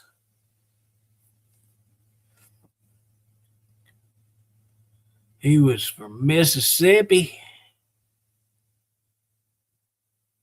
down there in Thomastown, right there next to Carthage.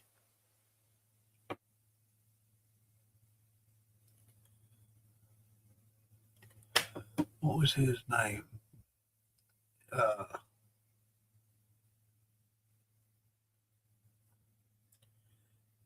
My great grandpa, their dad.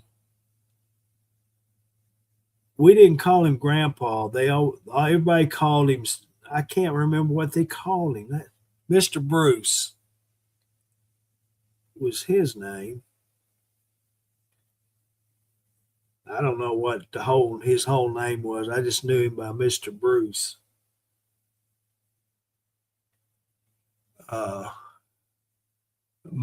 His wife, my great grandma, her name was Big Mama. I don't know what her real name is. Couldn't tell you. I just knew her by Big Mama. I was born on one of her birthdays. I was the only grandchild that was born, and there's a lot of grandchildren. I was the only one that was born on her birthday, and she always told me. I seen her quite a bit when I was little bitty, and every time we'd go down there to visit family, we'd go see Big Mama. Yeah, but she didn't live with Mr. Bruce. She was in a wheelchair, and Mr. Bruce couldn't take care of her, so she lived with one of her nieces, her and her husband. And that's where we go to visit them, is that Big Mama lived with her niece. And Mr. Bruce, he lived right there with around two daughters lived in different houses around him, right there together. But she always told me, Miss Big Mama, always told me, I'm going to buy you something special.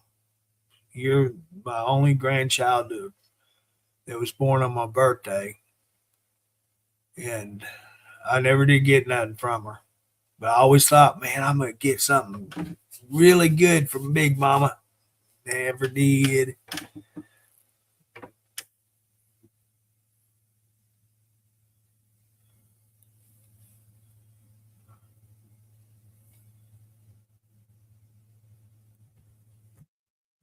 Kimberly.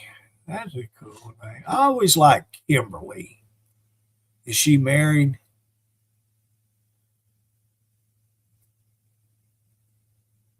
She looking for FWB?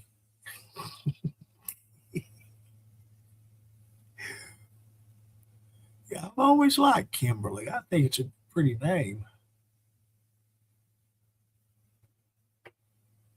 Jay, Jesse, Jerry, John, Jennifer, and Joe. That's cool.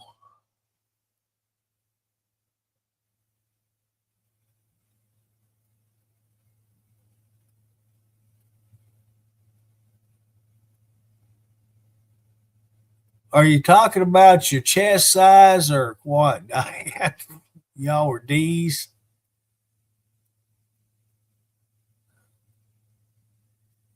Can you imagine your dad's name Murphy? Well, Papa John, that's a pizza place. Getting on June 20th. What the hell's June 20th? Oh, married. Oh, well, would she do a long distance affair?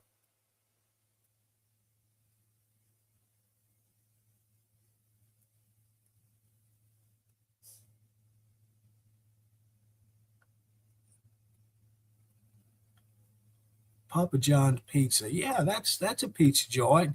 That's what I was getting at. Can you imagine calling your grandpa Papa Murphy?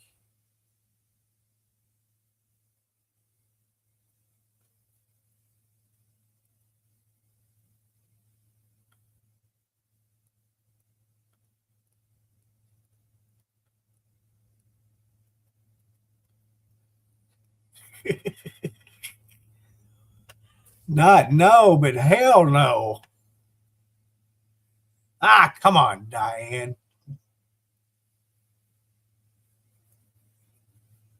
How many messages have I not responded to you and Patty? How many have y'all sent me that I have not responded to?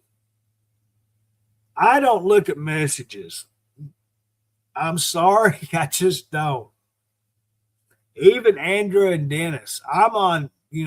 I set up a separate page for us three. In Messenger. Yeah, I don't respond to most of them because it really not dealing with me at all. It's between Dennis and Andrew, so I don't even stick my nose in there. So that tells you how much. Oh, poor old Henry.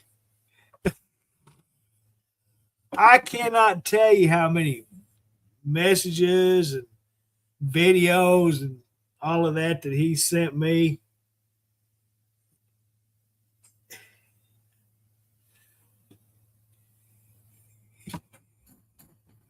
He'll get mad at me and quit sending me stuff, and then all of a sudden he starts back up.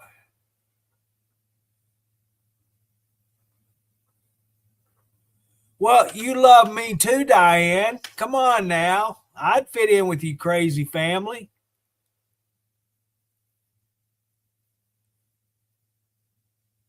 I ain't asking for much.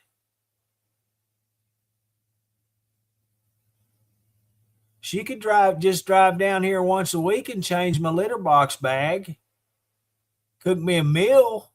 That's all I'm asking for.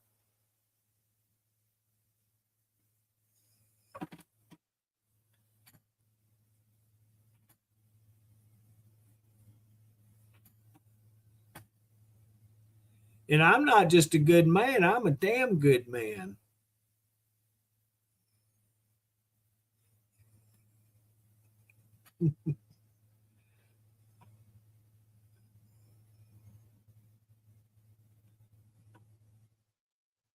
And I'm aerodynamic, you know.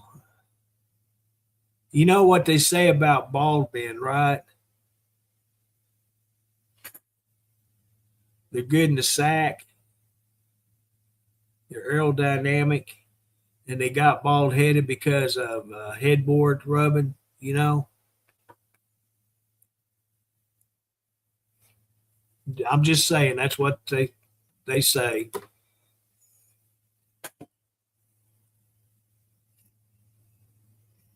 I could probably get you 10 or 15 grandkids.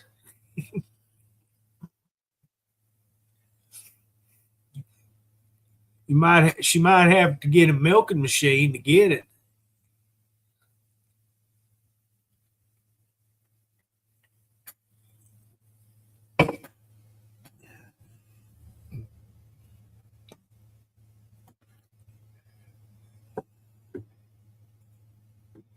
Was that there you go.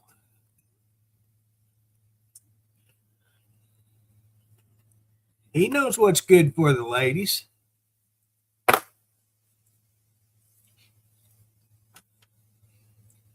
I see people with full heads of hair. They got long hair. They got it, built real nice and all. And I sit here and wonder how much time does it take them to take care of their hair during the summertime? How hot it is. I hadn't had a full head of hair since I was 10th or 11th grade in school, high school. That's when I started losing my hair.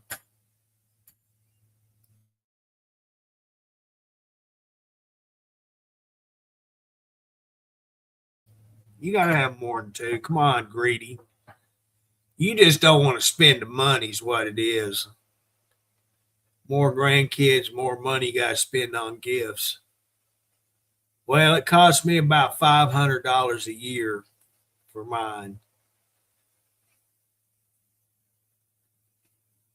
Crap, I better look and see whose birthday's coming up. Let's see here. Whose birthday's coming up? No, that's not the right one. I got their birthdays wrote down because I couldn't tell you. The only one I know is Cody's. The rest of them I don't even know. I need to write them down and put them on the desk. That's what I need to do. Did I forget about them? Totally. Oh, let's see here. Here, lost it.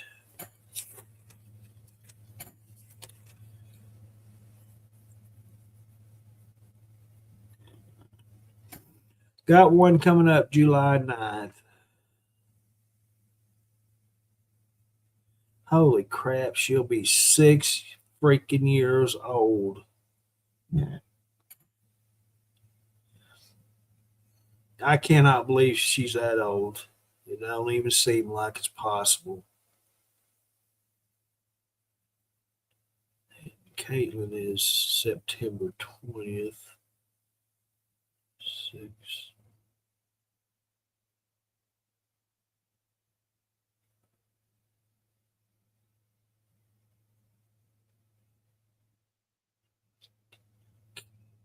Kate will be 12.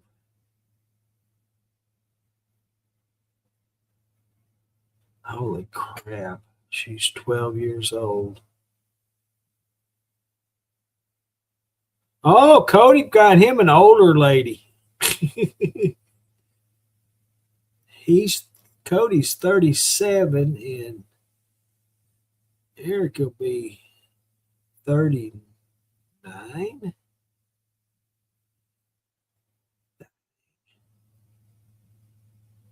Yeah, she'll be 39. Holy crap.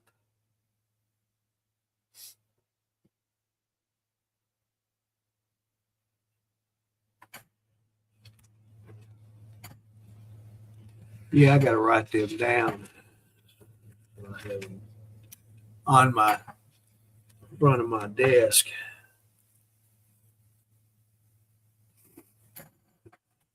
Mm.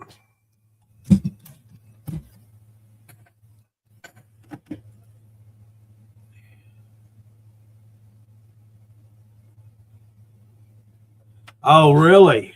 So he's a transplant recipient from his brother. That's awesome.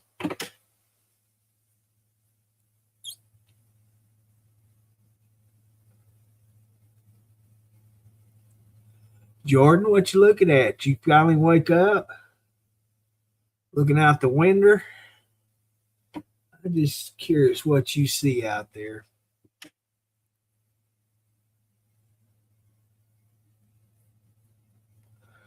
They'll wake up, get up, go to their food dish, and eat a couple bites, and then get a drink, and then they'll climb up here on the filing cabinet next to the window and look out the window. I always wonder what they look at. Maybe it's a good thing I don't know, right?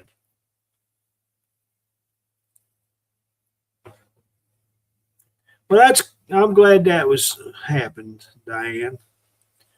And I'm glad you like him and he fits into your family and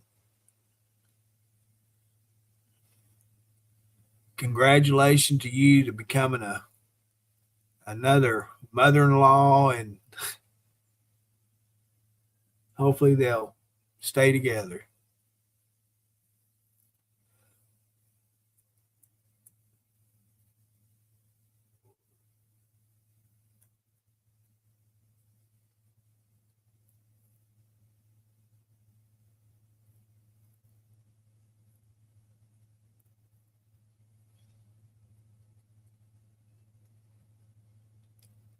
So who is streaming right now? Anybody? Corp Engineers is still streaming. Sue St. Marie there in Michigan. Who is this?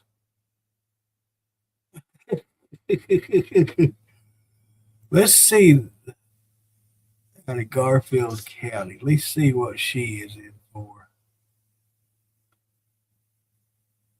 Holy crap, she's so old that he couldn't figure out how old she was. She's born in 1950.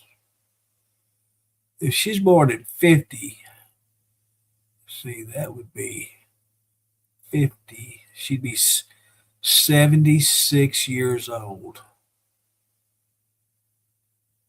75 or 76. She was arrested and charged with assault and battery. Huh. Huh.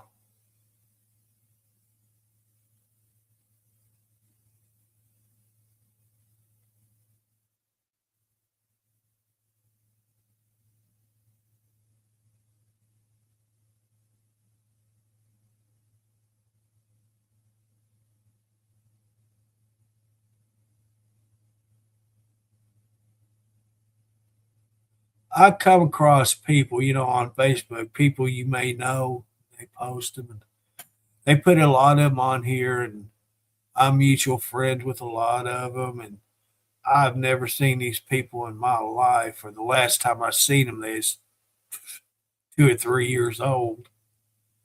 But I come across them and I think, who in the world are these people? But half of them's I'm kin to. Never seen them in my life. Who's these friends?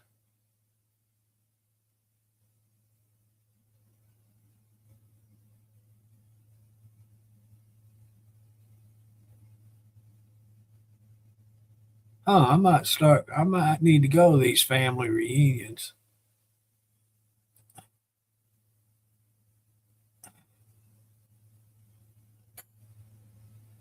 Come here, cuz. Give me a big old smooch. Oh, goodness.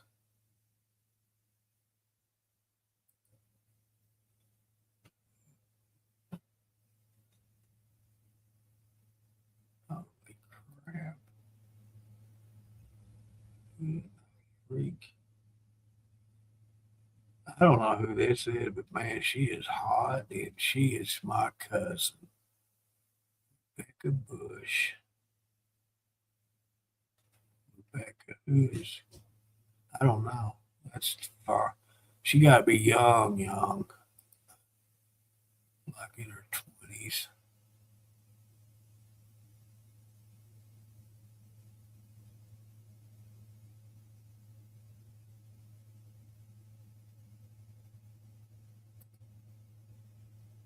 So I tell you what, a lot of my kinfolk, you can tell it ain't from my blood genes that they come from. 'Cause they too good looking to be a Richardson.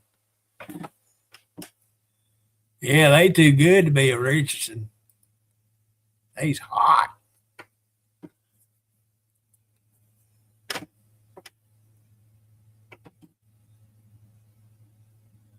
Holy crap.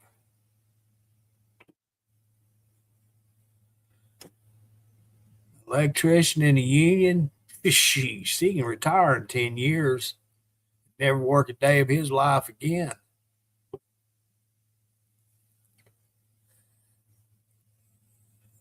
They bought a house for 285 acres. They just moved into it. $280,000. Crap. I'd hate to have that hanging over my head. Wow.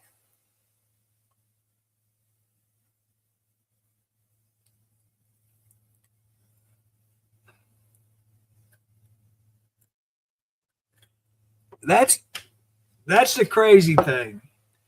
I look at classifieds at trucks and cars and stuff, just to look at them. And I see the prices of these vehicles. I'm going, how can people afford that? Jeremy, he bought that new truck paying, I don't remember, $700-800 a month for just the truck payment. Yeah, he worked for UPS, and look where it got him. He got fired from UPS. So he's stuck with that big ass truck payment. And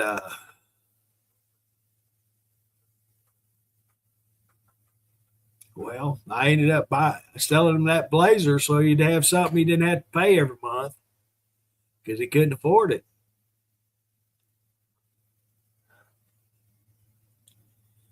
$52 an hour. That's crazy. I'm glad for him.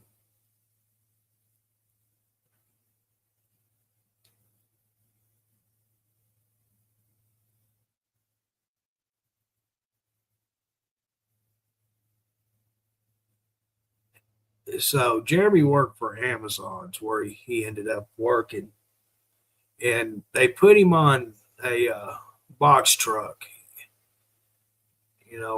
Not kind of like what Matt. You remember Matt? A truck like that, Amazon truck. Well, they did away with his truck, and they were going to put him back to a delivery van. Well, he didn't want to go back. So what's he do? He quits. What's he doing now? Not a damn thing. I don't know how he's surviving. Have no clue. He's still paying on my parents' house.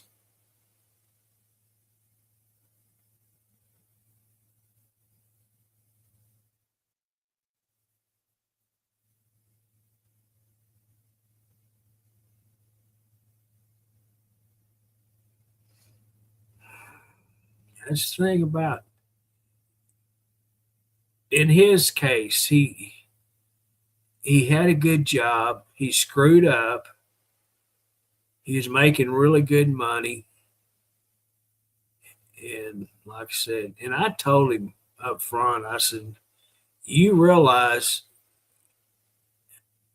you're not secured in this job. You have to play by their rules. Even though they're union, they still have rules that they have to go by. And the union can only do so much for you. It's not guaranteed you're going to keep your job just because you're in a union. Unions are good to a point, but when it gets down to the nitty gritty, you are not doing what your job requires you to do. A union can't save you. That's why you have to follow the rules, do exactly what your job requires you to do, and keep your complaining at home, not at work, and show up for work, period. Because the union ain't going to save you from not doing that. And I told him up front, and then he started missing days of work. Well, I can put in this or that and blah, blah, blah. He never had any PTO time or anything because he's always out of it. And, well, in the end, he lost his job. Well, we bought that brand new truck.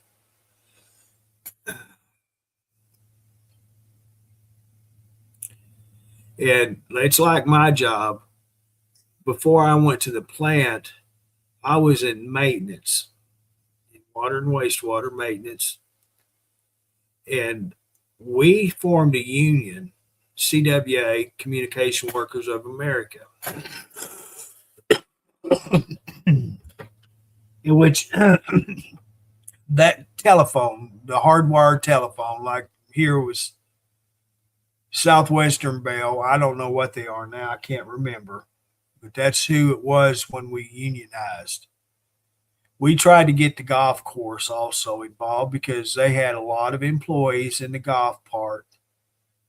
But you know how unions, when they're starting unions, they have union busters that come in. They have really good, the companies that you're working for that's trying to keep it from happening. They hire some really good lawyers, and that's all they do for their job is fighting unions. Well, that's what our company did, and they kept it to just the maintenance workers. None of the plant operators could join. Uh, we had Public Works, which is us, no plant operators. Anybody that had a state certified license could not join. We had recreation maintenance, and that's the only two parts of the POA that could join the union. Well, we tried twice to get the golf course brought in, and they had tactics. The general manager would be there. In fact, they hired a general manager that's what he was hired for, to bust up unions. And sure enough, they kept getting the golf course blocked. And so without them, what these lawyers would do, they'd have meetings with the golf course employees. And the general manager, his favorite thing to start the meeting with, because I had to sit through them when we unionized, he'd have a bag of dollar bills, a paper bag when it had full of dollar bills. He'd come up to the front of the room carrying that paper bag with him, and he'd dump the whole bag of dollar bills on the table. He says, "You see this? This is what you get right now. This is what you're paid right now. If you unionize," he just wipes it back into the bag, says, "This is what you start with. You don't start with nothing. We have to negotiate your payroll," which was not true. They can't start you out at nothing. You get what you're being paid right now at the job, and then you negotiate for better things. I went 3 years without a raise. Not a single penny did I ever get. Did I get compensation when we did get our raise? Not a penny.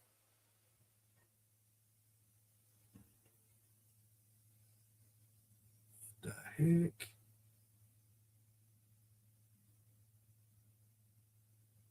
So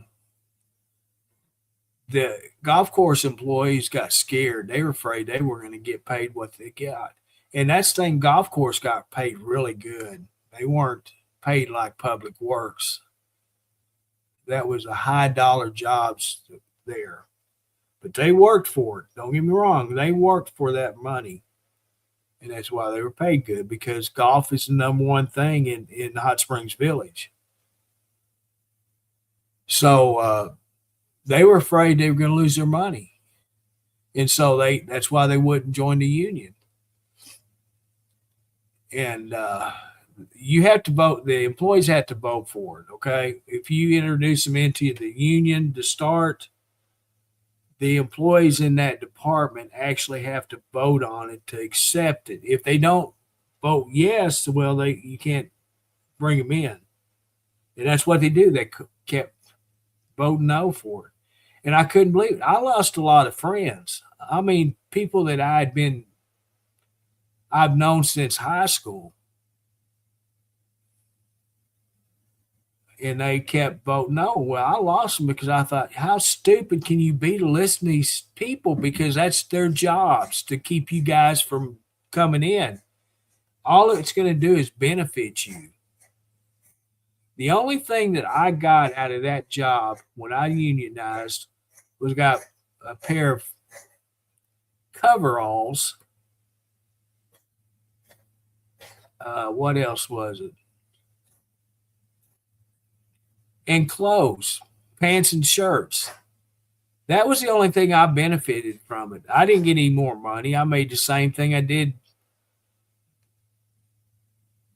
3 years ago when we become a union.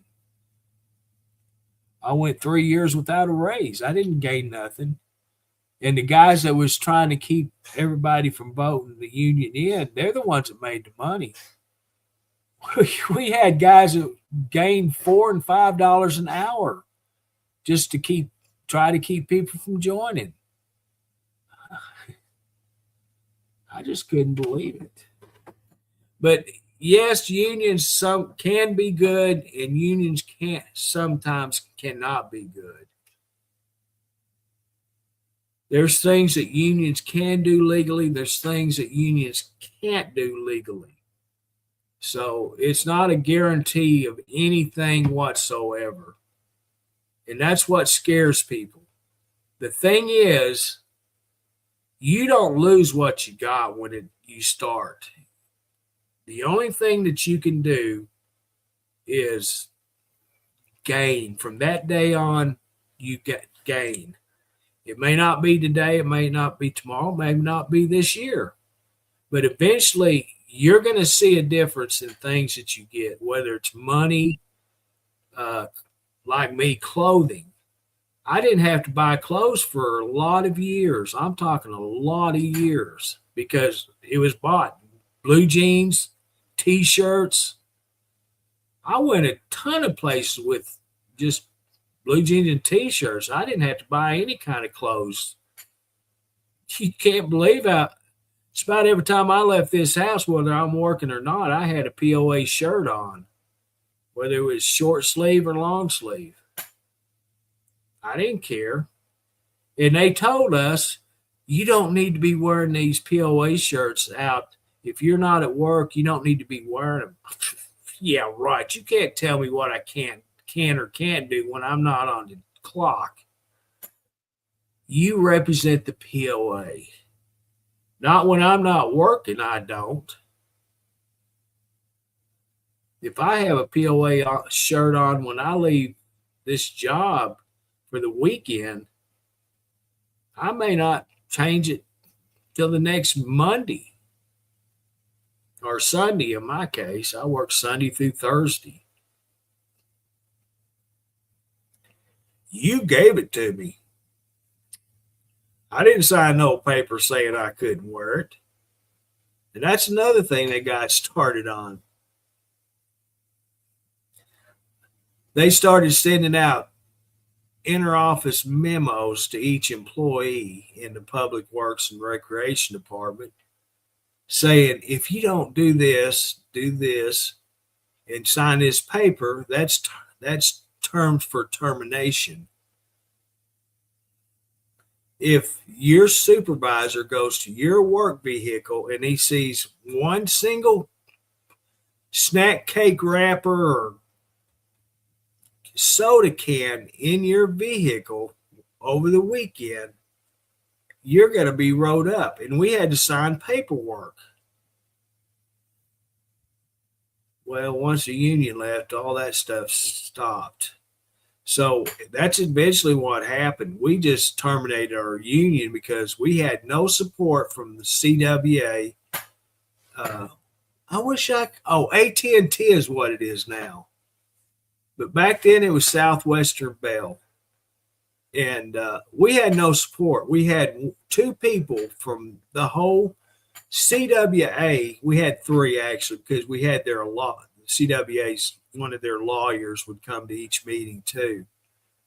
But we had two men from Southwestern Bell that would come to all of our meetings, and that was it. When we set up to protest or whatever, there wasn't a single swinging dick in that line, not a one.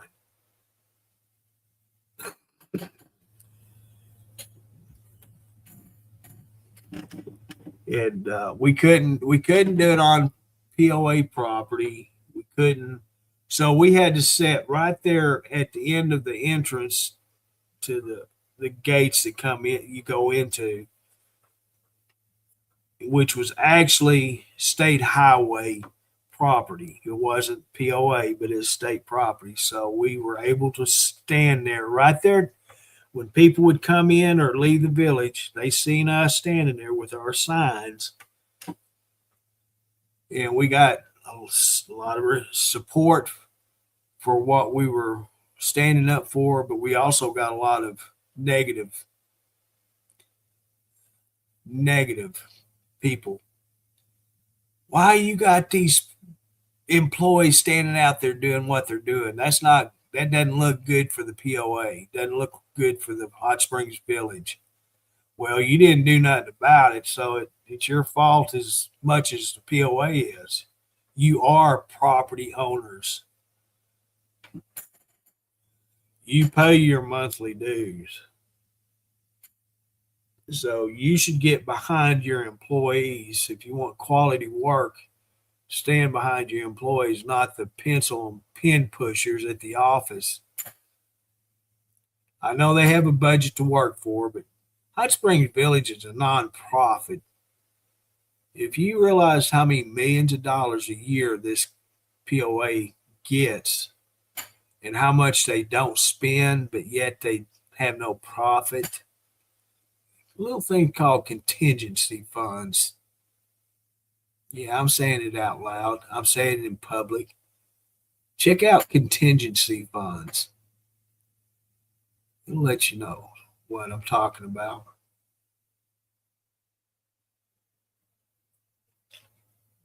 It's kind of funny if a treatment plant, one of these big pieces of equipment at the treatment plant breaks down and you don't have money in the budget to replace it or repair it, how does a POA come up with this kind of money to correct it or replace it?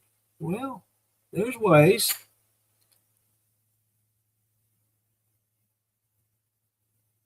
Yeah, it happened. It happened in my time several times. Or a lift station breaking down and having to be rebuilt and replaced, whatever. How do they do that with no money in the budget to do it? Well, there's ways around all that stuff. They've done it for years and they'll continue doing it forever. Not just POA, but other places too.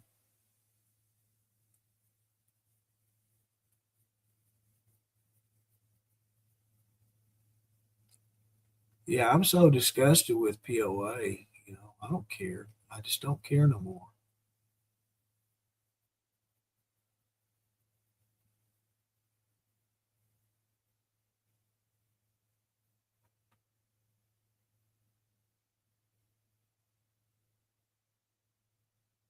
What show is this?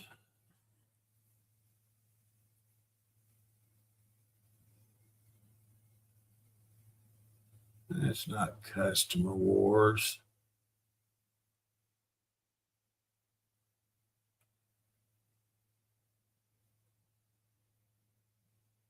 I don't want to redo this.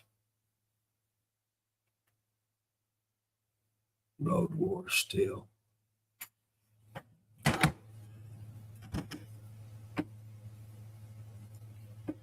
So I'm sitting around talking about nonsense and all this and that. And I ain't seen not one comment since 11:30. That's 10 minutes now. If you don't start talking to me, guys, I don't know what else to talk about. Let's see. Okay.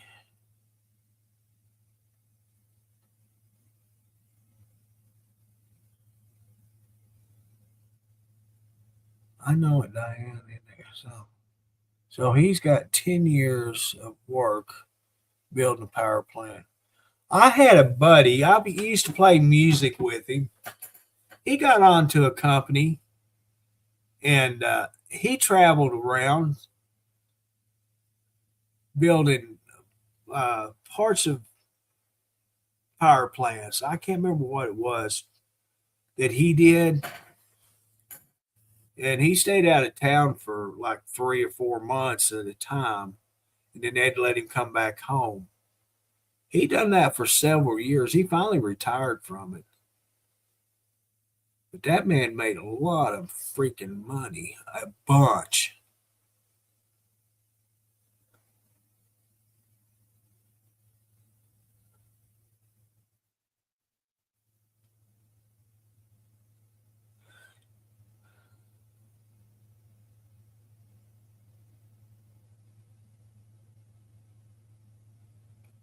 Yeah, he traveled all over the United States doing that.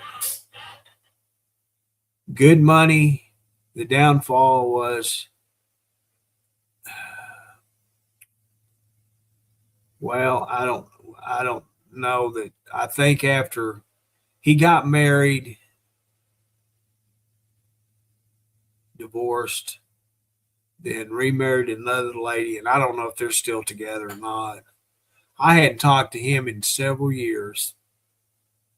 In fact, I used to be friends with him, but when I went through and did my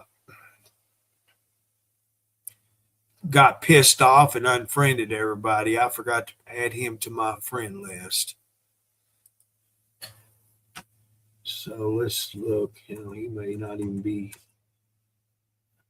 living. Well, looky there, right there. I didn't have to type his last name.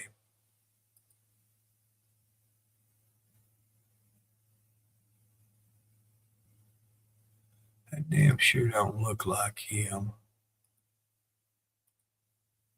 Yeah, there he is. I see him. It's the same old Bill. He just, he looks old. He's an old man now. He's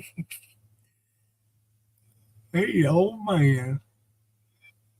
That's funny. Me calling him an old man. He's younger than I am. Yeah, that's funny. That's good stuff. I always liked Bill. He's fun to be around. Known him. He was one or two grades behind me in school. Just little bitty shit. I mean, just little bitty guy. But he always liked him. But fun to be around. I'll be back second.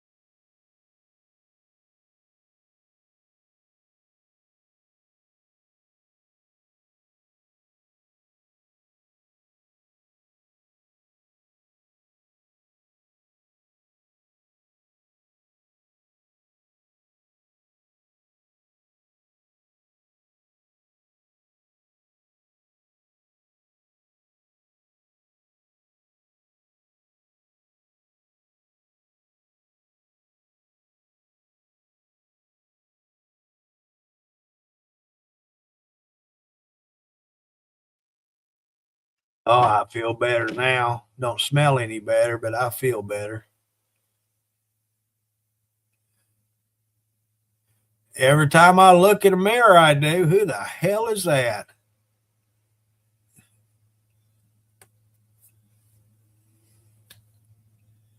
Yeah, I just don't feel this old. I really don't. Physically I do, but mentally I don't.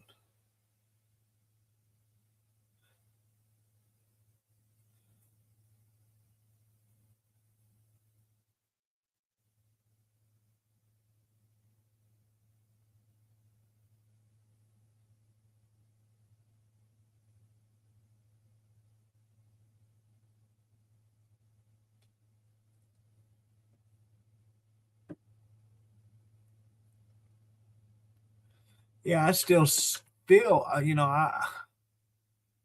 my mind, I think I'm still in my 30s or 40s, but physically, I feel like I'm 80 years old.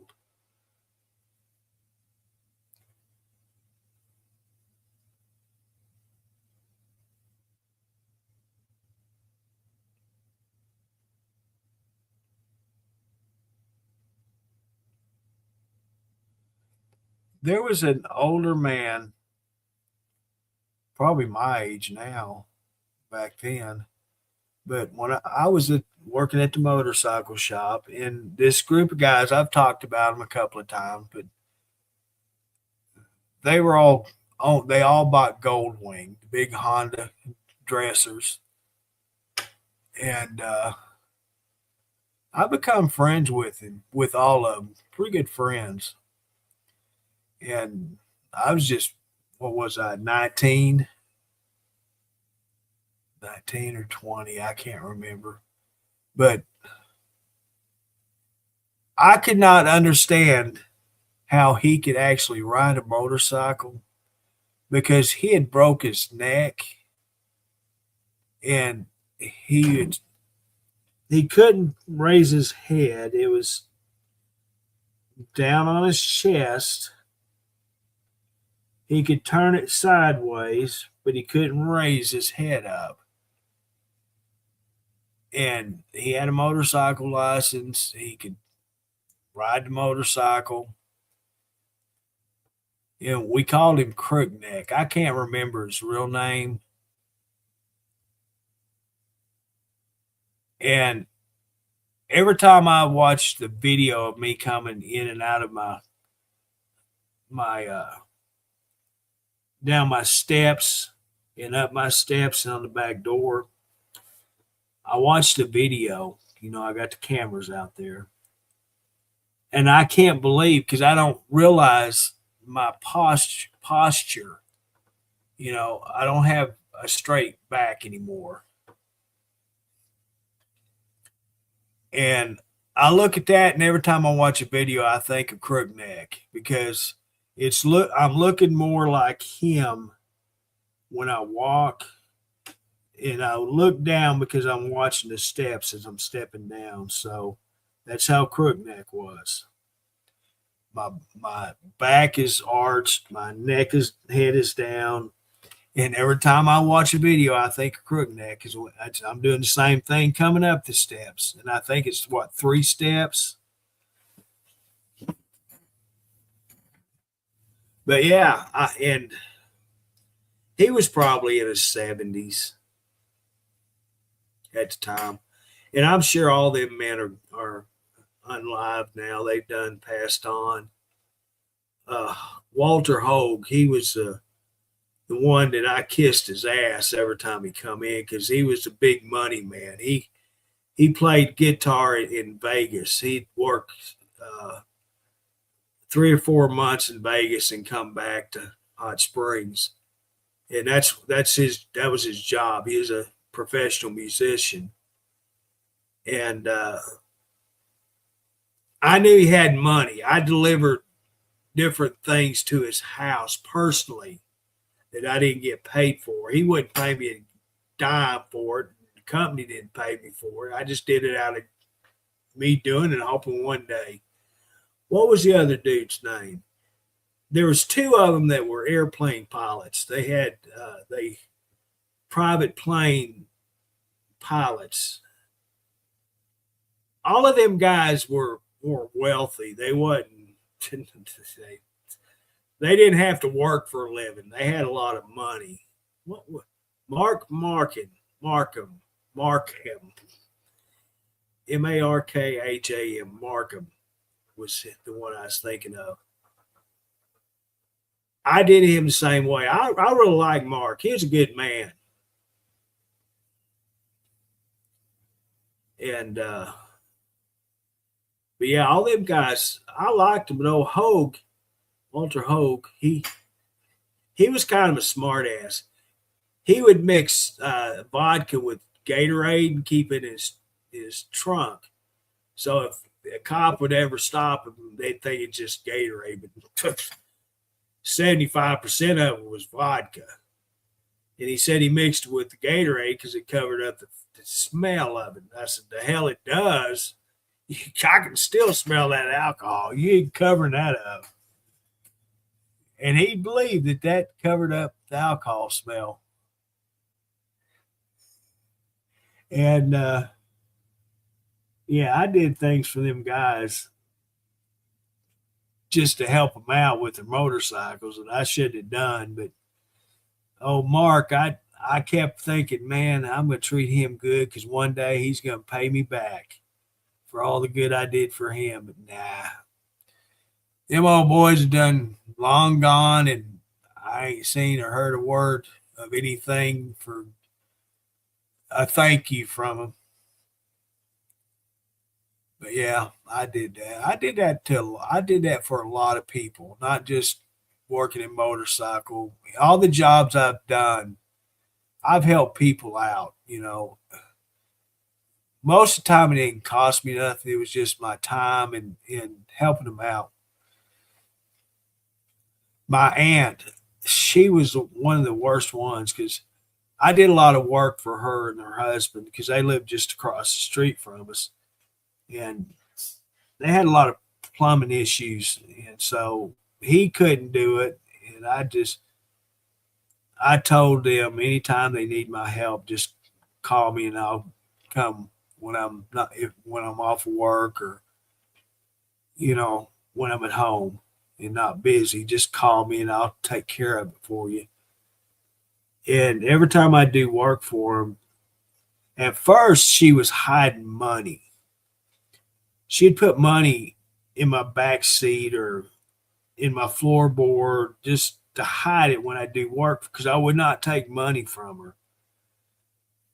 And I finally got it in her head. I don't want your money. I'm doing this because I love you and you're my family. Well, she stopped giving me money and then she turns around and starts giving me food. Now, I'm not going to turn away food. I'll accept food. So I did. And I just done it to make her feel good, because she's always had to pay for things. She has never been around to where people offer their help, just out of the goodness of their heart. And that's what I did. I loved her and I wanted to help take care of her. She had kids of her own and they were all grown. Randy is a airplane mechanic in Little Rock. He works on jets.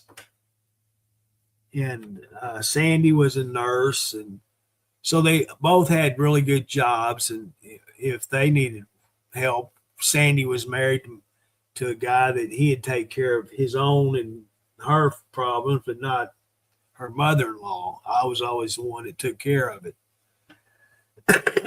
And Randy, he just too busy at the time. He no telling what state he had been because he had to jump a plane and fly to wherever his plane was having problems to work on it.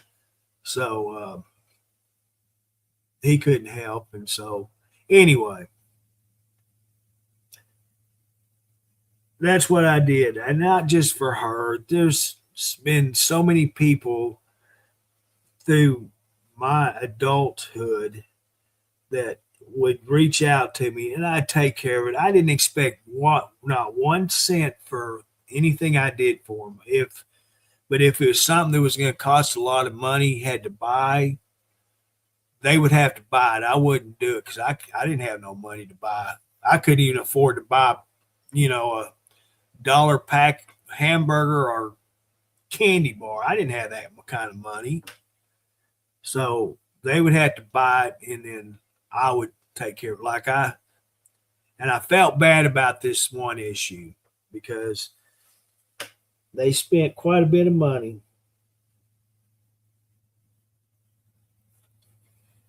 So they were on city water, okay? But they had a well also. Grandma never had city water. She just stayed on her well. She couldn't afford to pay water rates. So when my aunt and uncle bought grandma's house and moved into it, they hooked up to city water. And the only thing that she would use the well for was watering the plants. Grandma had so many plants and flowers in the yard. You couldn't hardly push a push mower through her yard to mow it. She had so much crap in there. And so the pump quit working and ended up having to buy a new pump. And it wasn't a submersible, it was on the ground.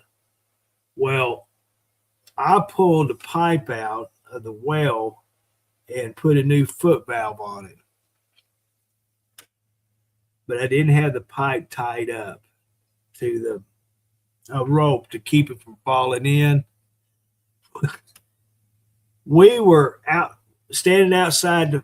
There's a block little shelter for the well pump house, and we had that pipe strolled up the top of it over the top of the blocks, and I thought, well, there's no way that's going to fall down into the well.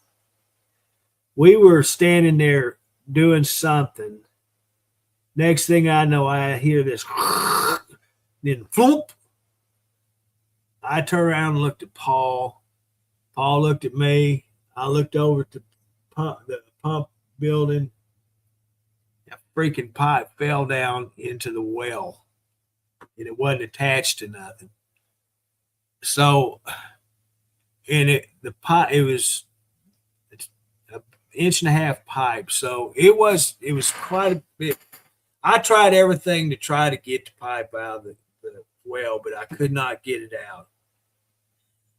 I brought some pipe home from work, and I made it to where I could lower a piece of rope, and I looped the top of the pipe that was in the well, and I looped it about 3 times, and I tried to pull that pipe back up, and the foot valve, it was one of them big brass ones. It was heavy. And every time I tried to pull it up, the rope would just slip off. So I never could get the pipe out. And then it was not enough room to put that foot valve, another foot valve, between the pipe that was lost in the well piping and the wall of the well. So anyway, I did everything I could possibly. I called White Well Drilling Company and asked them about it, and they were going to charge like $400 to come out there and take the pipe out, and they didn't want to pay that money. I couldn't afford it, and so they ended up abandoning the well because they couldn't get a pipe in. And to come to find out what the well drilling company does, they have an auger that was going to cut that pipe inside the main pipe and get it out that way. And so I felt bad because they spent a lot of money, bought a new pump, new piping, new foot valve. That's a lot of money, even back in when that was done. That was a lot of money. So they ended up with a pump they couldn't use, a well they couldn't use, and they was out a lot of money. But in the long run, my aunt was a retired nurse. My uncle was a retired diesel mechanic out of a copper mine in Arizona. So, in other words, they had pretty good money. They weren't living like we are on a budget from Social Security, although they had their retirement plus Social Security. Both of them did.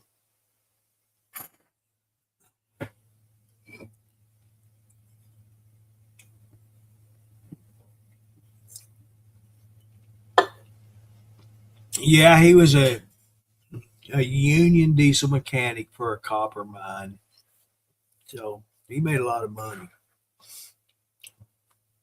He had a damn good retirement. And he worked at Walmart assembling bicycles and lawnmowers and things like that. That was his job. And he had done it for years after he retired because he done it in Arizona. And when they moved to Hot Springs, he got a job before he even moved here. He transferred from the Walmart he worked at in Arizona to the one here in Hot Springs. And he was hired before he even got to Hot Springs. And he did the same job. Pretty cool.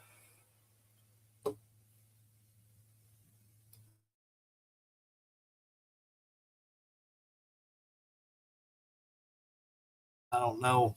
I talk to Randy every now and then. I like Randy. I didn't when we was growing up because he's always mean to me. One time, Sandy, his sister,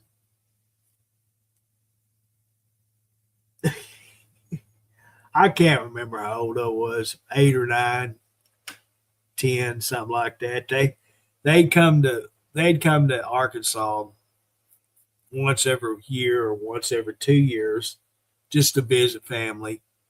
And we was at grandma's house one day, and I can't remember who said we need haircuts. And Sandy got a bowl and put over her head and gave us a bowl haircut. My mom got so mad. I mean, she was mad.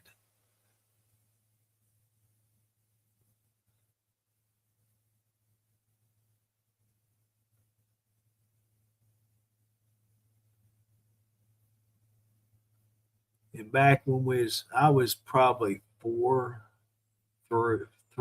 4, we would get buzz cuts for the summertime. Wasn't by our choice; it was parents. They always cut her hair off.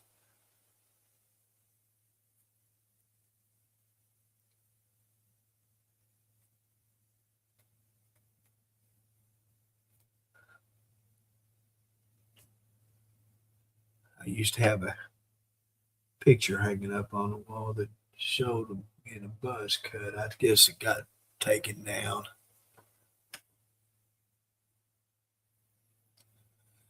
My hair would get so white in the summertime, it'd be just as white as a sheet of paper. And in the wintertime, it'd darken up, but in the summertime, it'd be just as white as paper. Mom always said I had cotton. What my step grandpa called me is cotton top.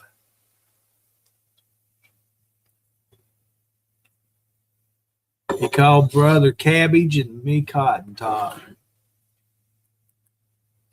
I don't know why he always called him cabbage.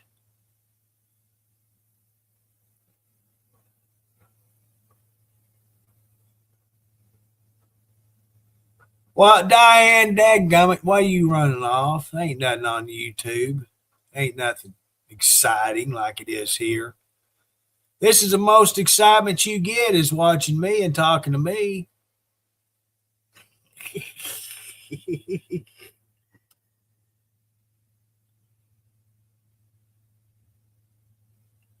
Well, I guess I'm going to go too. I won't be watching YouTube. Excuse me, YouTube. I'll be watching Road Wars in my recliner. I don't even have a laptop in my bedroom no more. I brought it back out here and put it at my desk.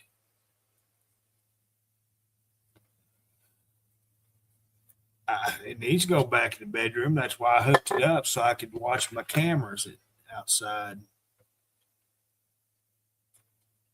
But no, I got it here at the desk. But anyway, Diane, thank you for coming on. I appreciate you. And you take care of yourself. No. Oh, I know what YouTube is. Them cowboys. Them cowboys, them tight fit Wrangler jeans you going to watch. But you have a good night. You take care of yourself, and I'll catch you on the next one.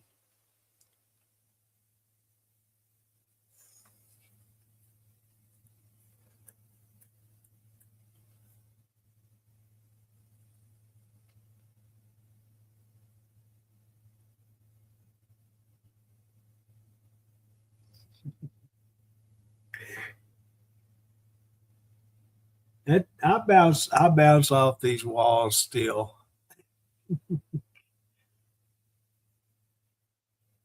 My hallway's 3 foot wide, and I'm going from one side to the other.